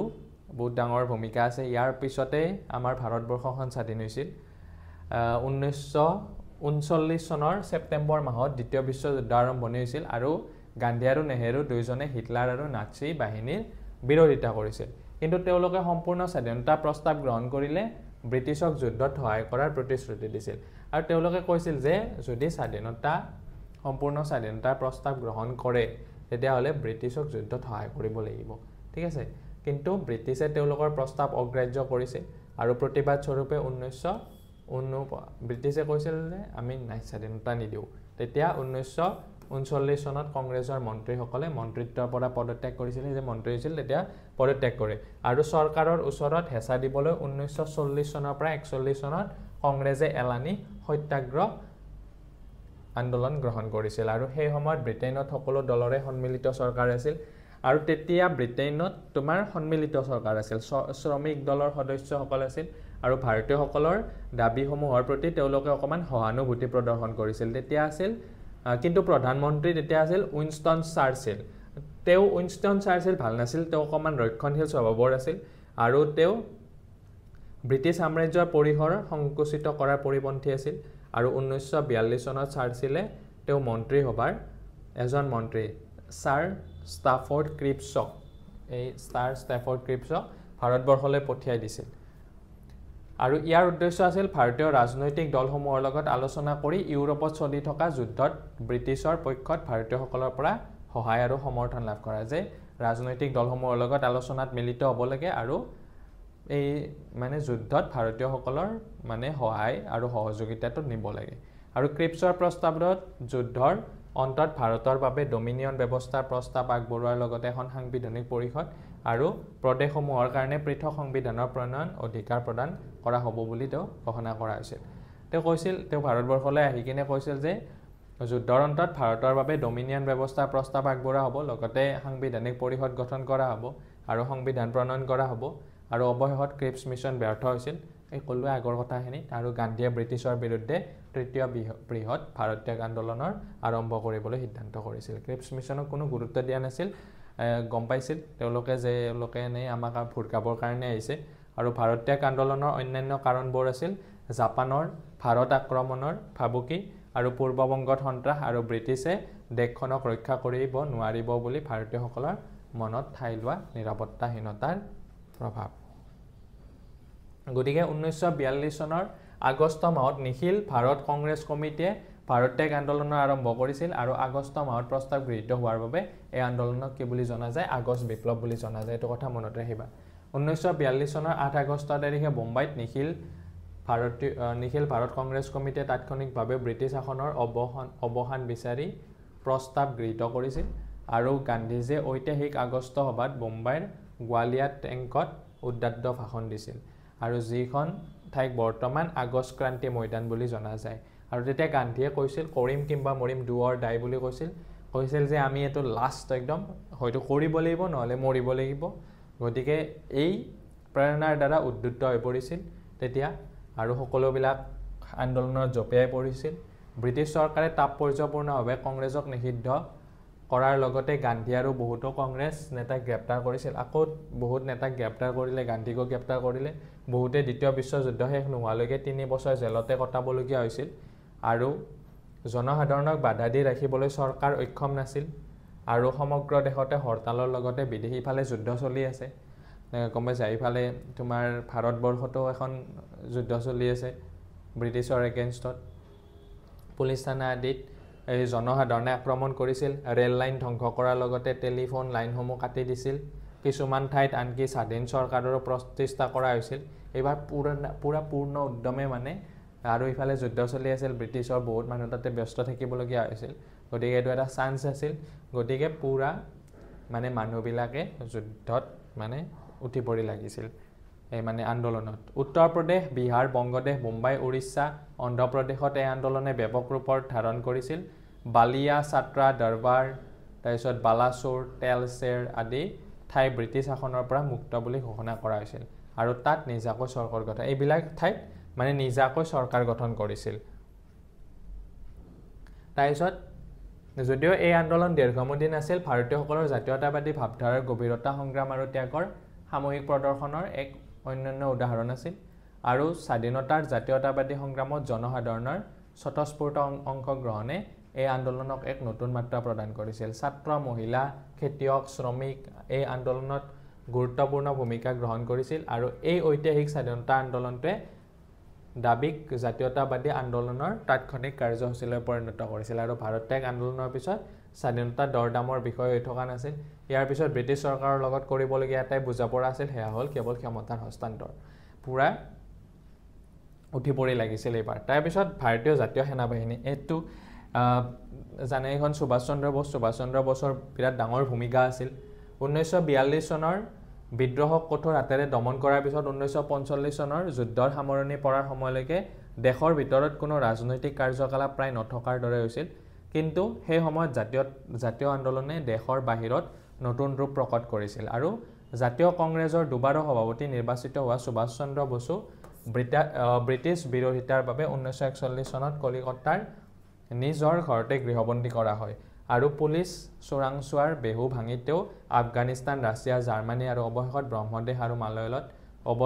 উপস্থিত হয় আৰু 1943 চনত তেওঁ বিদেশবাসী জাতীয়তাবাদী নেতা ৰাসবিহাৰী বসুৰ সহযোগত ভাৰতীয় জাতীয় সেনাবাহিনী গঠন কৰে বাহিৰত গৈ তেওঁ এটা সেনাবাহিনী গঠন কৰিলে তেওঁ সেই সেনাবাহিনীটো বা আজাদ হিন্দ ফৌজ আগৰ আজাদ হিন্দ ফৌজটো তেওঁ পুনৰ গঠন কৰিছিল আৰু 1942 চনৰ মাৰ্চ মাহত বিদেশবাসী ভাৰতীয়সকলক লৈ টকিঅ'ত বহা এখন সভাত ভাৰতীয় স্বতন্ত্ৰ লীগ ইণ্ডিয়ান ইণ্ডিপেণ্ডেন্স লীগ গঠন কৰা হৈছিল আৰু ইয়াৰ পিছত 1942 চনৰ জুন মাহত বেংককত বহা সন্মিলনত উক্ত লীগৰ সভাপতি হিচাপে ৰাসবিহাৰী বসুক নিৰ্বাচিত কৰা হয় আৰু তাতে ভাৰতীয় জাতীয় সেনাবাহিনী আজাদ হিন্দ ফৌজ পুনৰুজ্জীৱিত হৈছিল আৰু বেংককৰ অধিৱেশনে সুভাষ চন্দ্ৰ বসুক জাপানলৈ আমন্ত্ৰণ জনাইছিল আৰু তেওঁ জাপানত উপস্থিত হোৱাৰ পিছত ৰাসবিহাৰী বসুই এইবাৰ স্বতন্ত্ৰ লীগৰ সভাপতি এখন মানে সুভাষ চন্দ্ৰ বসুক দিছিল আৰু ভাৰতীয় জাতীয় সেনাবাহিনীৰ মূল শ্লোগান আছিল জয় হিন্দ মনত ৰাখিবা ভাৰতীয় জাতীয় সেনাবাহিনীৰ মূল শ্লোগান আছিল জয় হিন্দ আৰু ব্ৰিটিছ আৰু সহযোগীসকলৰ সৈন্যৰ বিপক্ষে ভাৰতীয় জাতীয় সেনাবাহিনীয়ে জাপানৰ লগ লাগি ব্ৰহ্মদেশ ইম্ফল আৰু কোহিমাত যুদ্ধ কৰিছিল আৰু বসুৰ বিখ্যাত মুখ তেজ দিয়া আৰু মই তোমালোকক স্বাধীনতা দিম উক্তিয়ে তেওঁৰ সৈন্যসকলক বৰকৈ অনুপ্ৰাণিত কৰিছিল আৰু কিন্তু যুদ্ধত জাপানৰ পৰাজয় আৰু আত্মসমৰ্পণে ভাৰতীয় জাতীয় সৈন্য বাহিনীকো আত্মসমৰ্পণ কৰিবলৈ বাধ্য কৰাইছিল আৰু সেই সুভাষ চন্দ্ৰ বসুৱে 1945 চনৰ আগষ্ট মাহত এটা বিমান দুৰ্ঘটনাত প্ৰাণ হেৰুৱাই বুলি কোৱা হয় সুভাষ চন্দ্ৰ বসুৰ যোনটো মৃত্যু হেতু আজিও ৰহস্যৰ আৱৰ্তত আছে যোনটো ঠাইত মানে প্লেন ক্ৰেছটো হোৱা বুলি কৈছিল তাতে বোলে আচলতে প্লেন ক্ৰেছ হোৱা নাছিল বহুত বছৰ পিছত প্ৰমাণিত হয় কিবা হৈছিল নাজানো ফেচিবাদী শক্তিৰ সহায়ত স্বাধীনতা অৰ্জনৰ চেষ্টা কৰা বুলি তেওঁক ভাৰতীয় জাতীয়তাবাদী নেতাসকলৰ একাংশই সমালোচনা কৰে সেই সময়ত সুভাষ চন্দ্ৰ বস আৰু তোমাৰ মহাত্মা গান্ধীৰ মাজতো অলপমান বিবাদ হৈছিল কাৰণ এও আছিল অলপমান ফেচিবাদী মানে মহাত্মা গান্ধীৰ অহিংস নীতিটোক তেওঁ বৰ বেছি বিশ্বাস কৰা নাছিল গম পাইছা গতিকে বহুতো সেই সময়ত বহুতো মানে তোমাৰ স্বাধীনতা আন্দোলনৰ লগত জড়িত মানুহেতো সমৰ্থন কৰা নাছিল ঠিক আছে তাৰপিছত নেক্সট আমি অলপ স্বাধীনতাৰ প্ৰাৰম্ভ 1945 চনৰ ব্ৰিটিছসকলে দ্বিতীয় মহাযুদ্ধত জয়লাভ কৰে আৰু সেইবাবে ভাৰতীয়সকলক কিছু ক্ষমতা অৰ্পণ কৰাৰ বাবে 1945 চনত ব্ৰিটিছক দ্বিতীয় বিশ্বযুদ্ধত জিকিলে মানে ব্ৰিটিছ তেতিয়া ভাৰতৰ ভাইসৰয় লৰ্ড ওয়েলে সিমলাত ৰাজনৈতিক নেতাসকলৰ এখন সন্মিলন অনুষ্ঠিত কৰিছিল ঠিক আছে আৰু উক্ত সন্মিলনখনত অসফল হয় আৰু ৰাজনৈতিক বিবাদৰ কোনো সমাধান নহল তেতিয়া 1946 চনত শ্ৰমিক দলৰ পৰা নিৰ্বাচিত হোৱা ভাৰতীয়সকলৰ প্ৰতি সহানুভূতিশীল ব্ৰিটিছ প্ৰধানমন্ত্ৰী এও আছিল ক্লিমেণ্ট এটলিৰ কথা মই এই তোমালোকৰ হেৰি লেছনটোত কৈছোঁ ডেমক্ৰেসি লেছনটোত কৈছিলোঁ হয়নে ক্লিমেণ্ট এটলিয়ে তেতিয়া কেবিনেট মিছন পঠাইছিল ভাৰতবৰ্ষলৈ আৰু তেওঁ ইয়াৰ উদ্দেশ্য আছিল ভাৰতত সৃষ্টি হোৱা অচলাৱস্থা আঁতৰ কৰি ভাৰতক স্বাধীনতা প্ৰদান কৰা আৰু এটলি মন্ত্ৰীসভাৰ 3জন সদস্যক্ৰমে ছাৰ ষ্টেফৰ্ড ক্ৰিপছ এইটো কথাও কৈছিলোঁ লৰ্ড পেথিক লৰেন্স আৰু এডি আলেকজেণ্ডাৰ আহিছিল কেবিনেট মিছন মানে এই 3জন ব্ৰিটিছৰ মানে তেতিয়া তোমাৰ সেই এটলিৰ মানে মন্ত্ৰীসভাৰ মানে কেবিনেট মিনিষ্টাৰ আছিল তেওঁলোক 3জন আহিছিল আৰু ব্ৰিটিছ অধিকৃত ভাৰতৰ লগতে দেশীয় ৰাজ্যবোৰক সামৰি বৈদেশিক পৰিক্ৰমা প্ৰতিৰক্ষা আৰু যোগাযোগক নিয়ন্ত্ৰণত ৰাখি এখন যুক্তৰাষ্ট্ৰ গঠন কৰাৰ কাৰণে আহিছিল আৰু ভাৰতখন 3টা প্ৰাদেশিক গোটত ভাগ কৰা হ'ব বুলি কৈছিল ক গোটত থাকিব ক্ৰমে মাদ্ৰাজ মানে এই তোমাৰ এই বংগ বিভাজনৰ খিনিটো কথা পাইছা মাদ্ৰাজ তোমালোকে এইখিনি কথা পাইছা আগৰ লেছন কেইটাতো যে মাদ্ৰাজ তাৰপিছত বোম্বাই তাৰপিছত কেন্দ্ৰীয় প্ৰদেশ তাৰপিছত যুক্ত প্ৰদেশ আৰু বিহাৰ আৰু উৰিষ্যা খ গোটত থাকিব ক্ৰমে উত্তৰ পশ্চিম সীমান্ত প্ৰদেশ আৰু পাঞ্জাব আৰু হিন্দু প্ৰদেশ আৰু বেলুচিস্তান আৰু গ গ্ৰুপত থাকিব ক্ৰমে বংগদেশ আৰু অসম এই 3টা ক্ষেত্ৰত ভাগ কৰা হ'ব বুলি কৈছিল তাৰ লগতে দেশখনৰ ভৱিষ্যত সংবিধান প্ৰস্তুত কৰিবৰ বাবে এখন সংবিধান সভা গঠন কৰা হ'ব কনষ্টিটিউয়েণ্ট এছেম্বলি গঠন কৰা হ'ব বুলি কৈছিল আৰু সংবিধানখন প্ৰস্তুত নোহোৱা পৰ্যন্ত কেন্দ্ৰত এখন অস্থায়ী চৰকাৰ গঠন কৰা হ'ব মানে তেতিয়া ঘোষণা কৰিছিল ক্লিমেণ্ট এটলিয়ে ঘোষণা কৰিছিল যে ভাৰতবৰ্ষক আমি স্বাধীনতা দিম আৰু সেই কাৰণে ভাৰতবৰ্ষত স্বাধীনতা দিলে আৰু এনে আৰু কাৰোবাৰ হাতত এৰি যাব নোৱাৰে গোটেই প্ৰচেছখিনি কিছুমান প্ৰচেছ সম্পন্ন কৰি থৈ যাব লাগিব নহ'লেতো অন্যবিলাক দেশো তেওঁলোকক দেখিব গতিকে সেই ক্লিমেণ্ট এটলিয়ে কেবিনেট মিছন পঠাইছিল আৰু কেবিনেট মিছনে এইকেইটা কাম কৰিছিল আৰু সংবিধান সভাৰ বাবে হোৱা নিৰ্বাচনত কংগ্ৰেছ দলে অধিক আসন পাইছিল আৰু এই সংবিধানখন কোনে প্ৰস্তুত কৰিব তাক লৈও কিন্তু নিৰ্বাচন হৈছিল আৰু সেই নিৰ্বাচনত কংগ্ৰেছ দলে অধিক আসন পাইছিল আৰু মুছলিম লীগে সমিতিখন বৰ্জন কৰিছিল তেতিয়া আৰু মুছলিম লীগে এই জিন্নাই মানে হেৰি দি আছিল নেতৃত্ব দি আছিল মুছলমানসকলক তেতিয়া আকৌ বেলেগে এখন ষ্টেট লগা হ'ল বেলেগে এখন দেশ লগা হ'ল তেতিয়া তেওঁলোকে বৰ্জন কৰিছিল এই মানে হেৰিটো এই কথাটো আৰু 16 আগষ্ট 1946 চনত পাকিস্তানক সাকাৰ ৰূপ পাবলৈ প্ৰত্যক্ষ দাবী দিব পালন কৰে তেতিয়া পুৰা উঠি পৰি লাগিছে যে পাকিস্তান লাগে মুছলমানসকলৰ কাৰণে এখন দেশ লাগে আৰু দেশখনৰ বিভিন্ন অঞ্চলত বিশেষকৈ বংগদেশত সাম্প্ৰদায়িক সংঘৰ্ষই ব্যাপক ৰূপ ধাৰণ কৰিছিল আৰু এই সময়ত সাম্প্ৰদায়িক সংঘৰ্ষ হৈছিল ইফালে মুছলমানসকলক বেলেগে এখন দেশ লগা হ'ল মানে ইয়াতে নাথাকে মানে তেতিয়া সেই বংগদেশত তাক কেন্দ্ৰ কৰি বহুতো সাম্প্ৰদায়িক সংঘৰ্ষ হৈছিল আৰু তৎসত্ত্বেও কেন্দ্ৰত জৱাহৰলাল নেহৰুৰ নেতৃত্বত এখন অন্তৱৰ্তীকালীন চৰকাৰ গঠন কৰা হয় আৰু মুছলিম লীগে উক্ত চৰকাৰত অংশগ্ৰহণ কৰিবলৈ আগ্ৰহ প্ৰকাশ নকৰিলে কিন্তু পিছত লৈ নিজৰ মত সাপেক্ষে যোগদান কৰে আৰু মুছলিম লীগ আৰু কংগ্ৰেছৰ মাজত সংঘাত আঁতৰ হোৱা নাছিল তৎসত্ত্বেও কিন্তু মুছলিম লীগ আৰু কংগ্ৰেছৰ মাজত সংঘাত স্থাপন হোৱা আছে সেইটো সময়ত বিৰাট মানে এটা দুধুৰ মুধুৰ পৰিৱেশ গৈছে দিয়া মানে তেতিয়া তোমাৰ আলি জিন্নাই লাগি আছে যে আমাক পাকিস্তান লাগে মুছলমানসকলৰ কাৰণে এখন নিজাকে এখন দেশ লাগে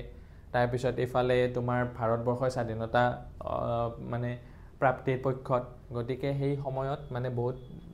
বহুত কিবা কিবি হৈছিল 1947 চনৰ 20 ফেব্ৰুৱাৰী তাৰিখে ব্ৰিটিছ প্ৰধানমন্ত্ৰী এটলিয়ে সন্মানীয় ব্ৰিটিছ চৰকাৰৰ সিদ্ধান্ত আনুষ্ঠানিকভাৱে ঘোষণা কৰি কোনো কাৰণতে ভাৰতৰ জনগণক ক্ষমতা প্ৰদানৰ দিন 1948 চনৰ জুন মাহৰ পিছলৈ নিয়া নহ'ব বুলি কয় তেতিয়া ক্লিমেনেটলিয়ে কৈ দিয়ে যে 1948 চনৰ জুন মাহৰ আগতে আমি ভাৰতবৰ্ষক স্বাধীনতা প্ৰদান কৰিম আৰু 1947 চনৰ মাৰ্চ মাহত লৰ্ড ৱাভেলৰ ঠাইত লৰ্ড মাউণ্টবেটেন ভাৰতৰ ভাইচৰয় হয় তেতিয়া লৰ্ড মাউণ্টবেটেন ভাৰতৰ ভাইচৰয় হৈছিল তোমাৰ লৰ্ড ৱাভেলৰ ঠাইত আৰু 1947 চনৰ 3 জুনৰ ঘোষণাপত্ৰ এই ঘোষণাপত্ৰখনে আছিল ভাৰতবৰ্ষক স্বাধীনতা প্ৰদান কৰাৰ মেইন ঘোষণাপত্ৰ 1947 চনৰ 3 জুনত দেশখন বিভাজন কৰাৰ বাহিৰে সমস্যা সমাধানৰ অন্য উপায় নাই বুলি লৰ্ড মাউণ্টবেটেনে ঘোষণা কৰে তেতিয়া ভাইচৰয় লৰ্ড মাউণ্টবেটেনে ঘোষণা কৰে যে যেহেতু এই মুছলমানসকলে লাগি আছে তেওঁলোকক এখন নিজাকে দেশ লাগে গতিকে উপায় নাই বুলি কয় যে আমি দেশখন কি কৰিব লাগিব বিভাজন কৰিবই লাগিব আৰু কংগ্ৰেছৰ নেতাসকলক পতিয়ন নিয়াবলৈ সক্ষম হয় আৰু এই ঘোষণাৰ প্ৰধান বৈশিষ্ট্যসমূহ আছিল এনে ধৰণৰ ভাৰতবৰ্ষক বিভাজন কৰা হ'ব উত্তৰ পশ্চিম সীমান্ত প্ৰদেশত গণমত সাপেক্ষে বাসিন্দাসকলে ভাৰত অথবা পাকিস্তানত যোগদান কৰিব উত্তৰ পশ্চিম সীমান্তত যিসমূহ থাকিব তেওঁলোকে মানে গণমত সাপেক্ষে পাকিস্তান অথবা ভাৰতবৰ্ষত যোগদান কৰিব পাৰিব পাঞ্জাব আৰু বংগদেশৰ প্ৰাদেশিক বিধানমণ্ডলে প্ৰদেশ দুখন বিভাজিত হ'বনে নহয় নিজে সিদ্ধান্ত গ্ৰহণ কৰিব আৰু দেশীয় ৰাজ্যবোৰে নিজৰ ইচ্ছা অনুযায়ী ভাৰত বা পাকিস্তানত যোগদান দিব পাৰিব এই ভাৰত বিভাজনৰ সময়ত এনেকুৱা অৱস্থা আছিল মানুহবিলাকে এনেকুৱা এখন হেৰিৰ পৰা পাকিস্তানৰ পৰা ভাৰতবৰ্ষৰ পৰা পাকিস্তান তাৰপিছত এইখন আছিল অখণ্ড ভাৰত তেতিয়া পাকিস্তানো আছিল তাৰপিছত এইডাল হৈছে ৰেড ক্লিফ লাইন ঠিক আছে এইখিনিত ভাগ হৈ গ'ল এইখিনিত পাকিস্তান এইফালে পাকিস্তান গুচি গ'ল আৰু এইখিনি ভাৰতবৰ্ষ আৰু পিছলৈ ইফালে এইখিনি ইষ্ট পাকিস্তান বুলি লৈছিল তেওঁলোকে আৰু এইখিনি পাকিস্তান পিছলৈকে বাংলাদেশ হৈ গ'ল ঠিক আছে এইডাল ৰেড ক্লিফ লাইন তাৰপিছত ভাৰত স্বাধীন আইন 1947 চনৰ জুলাই মাহত ব্ৰিটিছ সংসদে ভাৰত স্বাধীন আইন অনুমোদন কৰে আৰু ইয়াৰ মূল দফা আছিল 1947 চনৰ 15 আগষ্টত ভাৰত আৰু পাকিস্তানে স্বাধীনতা লাভ কৰিব ভাৰত আৰু পাকিস্তান নামেৰে দুখন স্বশাসিত দেশ গঠন কৰা হ'ব আৰু উক্ত দেশ দুখনৰ সংবিধান সভাই ব্ৰিটিছ কমনৱেলথত দেশ দুখনে যোগ দিব নে নিদিব সেয়া নিজাববীয়াকৈ সিদ্ধান্ত গ্ৰহণ কৰিব আৰু প্ৰতিখন স্বশাসিত দেশতে একোজনকৈ গভৰ্ণৰ জেনেৰেল ইংলেণ্ডৰ ৰজাই নিযুক্তি দিব ইংলেণ্ডৰ ৰজাই তেতিয়া একোজনকৈ গভৰ্ণৰ নিযুক্তি দিছিল আৰু ভাৰতবৰ্ষত দিছিল তোমাৰ তোমাৰ মাউণ্টবেটেন আৰু দুয়োখন দেশৰ বিধানমণ্ডলে সম্পূৰ্ণ নিজাববীয়াকৈ আইন প্ৰণয়নৰ অধিকাৰ লাভ কৰিব তাৰপিছত আহিল তোমাৰ 1947 চনৰ 15 আগষ্ট গোটেই ভাৰতবাসীৰ বাবে এটা অপেক্ষা কৰি থকা দিন হয়নে আৰু তেতিয়াই স্বাধীন ভাৰতৰ জন্ম হৈছিল আৰু 1947 চনৰ 15 আগষ্টত ভাৰতৰ পৰা ব্ৰিটিছ ৰাজত্বৰ অৱসান ঘটিছিল আৰু তদানীন্তন দেশখন কিন্তু ভাৰত আৰু পাকিস্তান নামেৰে দুটা ভাগত বিভক্ত হৈছিল আৰু মোহাম্মদ আলী জিন্না তেতিয়া পাকিস্তানৰ প্ৰথম গভৰ্ণৰ জেনেৰেল হৈছিল আৰু ভাৰতৰ গভৰ্ণৰ জেনেৰেল হৈছিল লৰ্ড মাউণ্টবেটেন জৱাহৰলাল নেহৰুৱে ভাৰতৰ প্ৰথম প্ৰধানমন্ত্ৰী হিচাপে শপত গ্ৰহণ কৰিছিল আৰু 1947 চনৰ 17 আগষ্টত ৰেড ক্লিফ ৰেখা ভাৰত আৰু পাকিস্তানৰ সীমা বুলি ঘোষণা কৰা হয় এইডাল ৰেড ক্লিফ ৰেখাডাল 17 আগষ্ট তাৰিখে লোৱা হৈছিল এইখন হৈছে তোমাৰ সেই আগৰ ভাৰতবৰ্ষখন আৰু তাতে এইডাল হৈছে ৰেড কালাৰৰ এইডাল ৰেড ক্লিফ ৰেখা আৰু এই ৰেড ক্লিফ ৰেখাডালে পাকিস্তান আৰু ভাৰতবৰ্ষক ভাগ কৰিছিল এইফালে আছিল ভাৰতবৰ্ষ এইফালে আছিল পাকিস্তান আৰু এইখিনি আছিল ইষ্ট পাকিস্তান পিছলৈকে এইখিনি জাগাও পাকিস্তান আছিল ইষ্ট পাকিস্তান পূৰ্ব পাকিস্তান আৰু পিছলৈকে এইখিনি কিন্তু বাংলাদেশ হৈ পৰিল আৰু বাকি এইখিনি ইফালেতো অসম আছে জানে আমাৰ নৰ্থ ইষ্ট এই গোটেইখিনি ভাৰতবৰ্ষ আছিল গতিকে এনেকুৱাকৈ আমাৰ দেশখনে স্বাধীনতা পালে আৰু এই ৰেখাডালে পাকিস্তান এখন দেশে আছিল পাকিস্তানো আমাৰে অংগ আছিল মুছলমানসকলক তেতিয়া তোমাৰ আলী জিন্নাই এখন নেতৃত্ব প্ৰদান কৰিলে এখন দেশ লগা হ'ল তেওঁলোকক এক্সট্ৰাকে গতিকে পাকিস্তান আমাৰ পৰা ভাগ হৈ গ'ল আৰু 1971 চনৰ মাৰ্চ মাহত যেতিয়া বাংলাদেশ স্বাধীন হয় তেতিয়া সেই পূৰ্বৰ পাকিস্তানখিনি তেওঁলোকে লৈ তেতিয়া বাংলাদেশ নাম দিলে আৰু ৰেড ক্লিফ লেখাকে ভাৰত আৰু বাংলাদেশৰ সীমা বুলি এইডালকো ৰেড ক্লিফ ৰেখা বুলি কোৱা হয় যেটো এই 17 আগষ্টত এইডাল ঘোষণা কৰা হৈছিল সেইকাৰণে যে কোৱা হয় যে বাপ এই যুদ্ধ চলি থকাৰ সময়তো কৈছিল হয়নে বাপ তো বাপ হতা হে মানে পাকিস্তানৰো বাপ কিন্তু আমি ভাৰতবৰ্ষই গতিকে ভাৰতবৰ্ষৰ পৰাই মানে বিভাজন হৈ কিনে তেওঁলোক সৃষ্টি হৈছিল গতিকে এতিয়া তোমালোকে গম পালা আৰু এইখন আছিল তোমাৰ হেৰি এইজন আছিল আলী জিন্না এইজন আছিল মাউণ্টবেটেন তেওঁ তোমাৰ ভাৰতবৰ্ষৰ হেৰি আছিল গভৰ্ণৰ জেনেৰেল তাৰপিছত এইজন আছিল জৱাহৰলাল নেহেৰু এইটোতে কিবা আলোচনা কৰিছিল এইজন কোন মই ধৰিব পৰা নাই গতিকে এই তিনিজনৰ নামটো মনত ৰাখিবা এনেকৈ ভাৰতবৰ্ষখন স্বাধীন হৈছিল আৰু 15 আগষ্ট 1947 চনৰ আৰু তেতিয়াৰ পৰা আমি 15 আগষ্টৰ দিনটো স্বাধীনতা দিৱস হিচাপে পালন কৰি আহিছো গতিকে তোমালোকে এই লেসনটোত শিকিলা যে ভাৰতবৰ্ষই কেনেকুৱাকৈ স্বাধীনতা পাইছিল মহাত্মা গান্ধীৰ কিমান অৱদান আছিল মহাত্মা গান্ধীৰ লগতে অন্যান্য যিসমূহ স্বাধীনতা সংগ্ৰামী নেতা আছিল সেই নেতাসকলৰ কিমান অৱদান আছিল তোমাৰ সুভাষ চন্দ্ৰ বসুকে আদি কৰি অন্যান্য নেতাসকলৰ কিমান মানুহে প্ৰাণ ত্যাগ কৰিছিল সেই আন্দোলনবিলাক কিমান আন্দোলনত গ্ৰেপ্তাৰ হৈছিল হয়নে গতিকে কিমানে আকৌ তোমাৰ মৃত্যুবৰণ কৰিছিল আকৌ তোমাৰ ব্ৰিটিছে কিমান অত্যাচাৰ কৰিছিল ভাৰতীয় মানুহক গতিকে এই সকলোখিনি কথা ইয়াতে বুজি পালা মহাত্মা গান্ধী জয়েন কৰাৰ পাছৰ কথাখিনি ইয়াত দিয়া হৈছে একদম স্বাধীনতা হোৱালৈকে গতিকে হিষ্ট্ৰী তোমালোকে চাগে বুজি যদি পাইছা তোমালোকে লেসনটো পঢ়ি ভাল পাবা কিতাপখন ভালকৈ এবাৰ পঢ়া লেসনটো খুব মানে ইজি লেসন আৰু আমি জানিব লগা কথা আছে আমি এনেও জানিব লগা কথা আছে এইবিলাক আগন্তুক সময়ত যিসমূহ কম্পিটিটিভ এক্সাম দিবা বা এনে লাগি থাকিব তোমালোকক লাইফটোত গতিকে লেসনটো ভালকৈ পঢ়িবা আৰু যদি বুজি পাইছা তোমালোকে কমেন্ট কৰিবা এটা জনাই দিবা আৰু নেক্সট আকৌ মই হিষ্ট্ৰী লেসনে এটা লৈ আনিম ইয়াৰে নেক্সট লেসনটো হেতু আমাৰ অসমৰ আন্দোলনসমূহৰ কথা আছে গতিকে তেতিয়ালৈকে তোমালোকে ভালকৈ পঢ়া আৰু তোমালোকে ভিডিওটো গোটেইখিনি ভালকৈ চাবা তেতিয়া গোটেই লেসন অন্যান্য ভিডিও কেটাও ভালকৈ চাবা ইংলিছৰ লেসনসমূহ আহিব গতিকে তোমালোকে চাবা বুলি আশা থাকিল ধন্যবাদ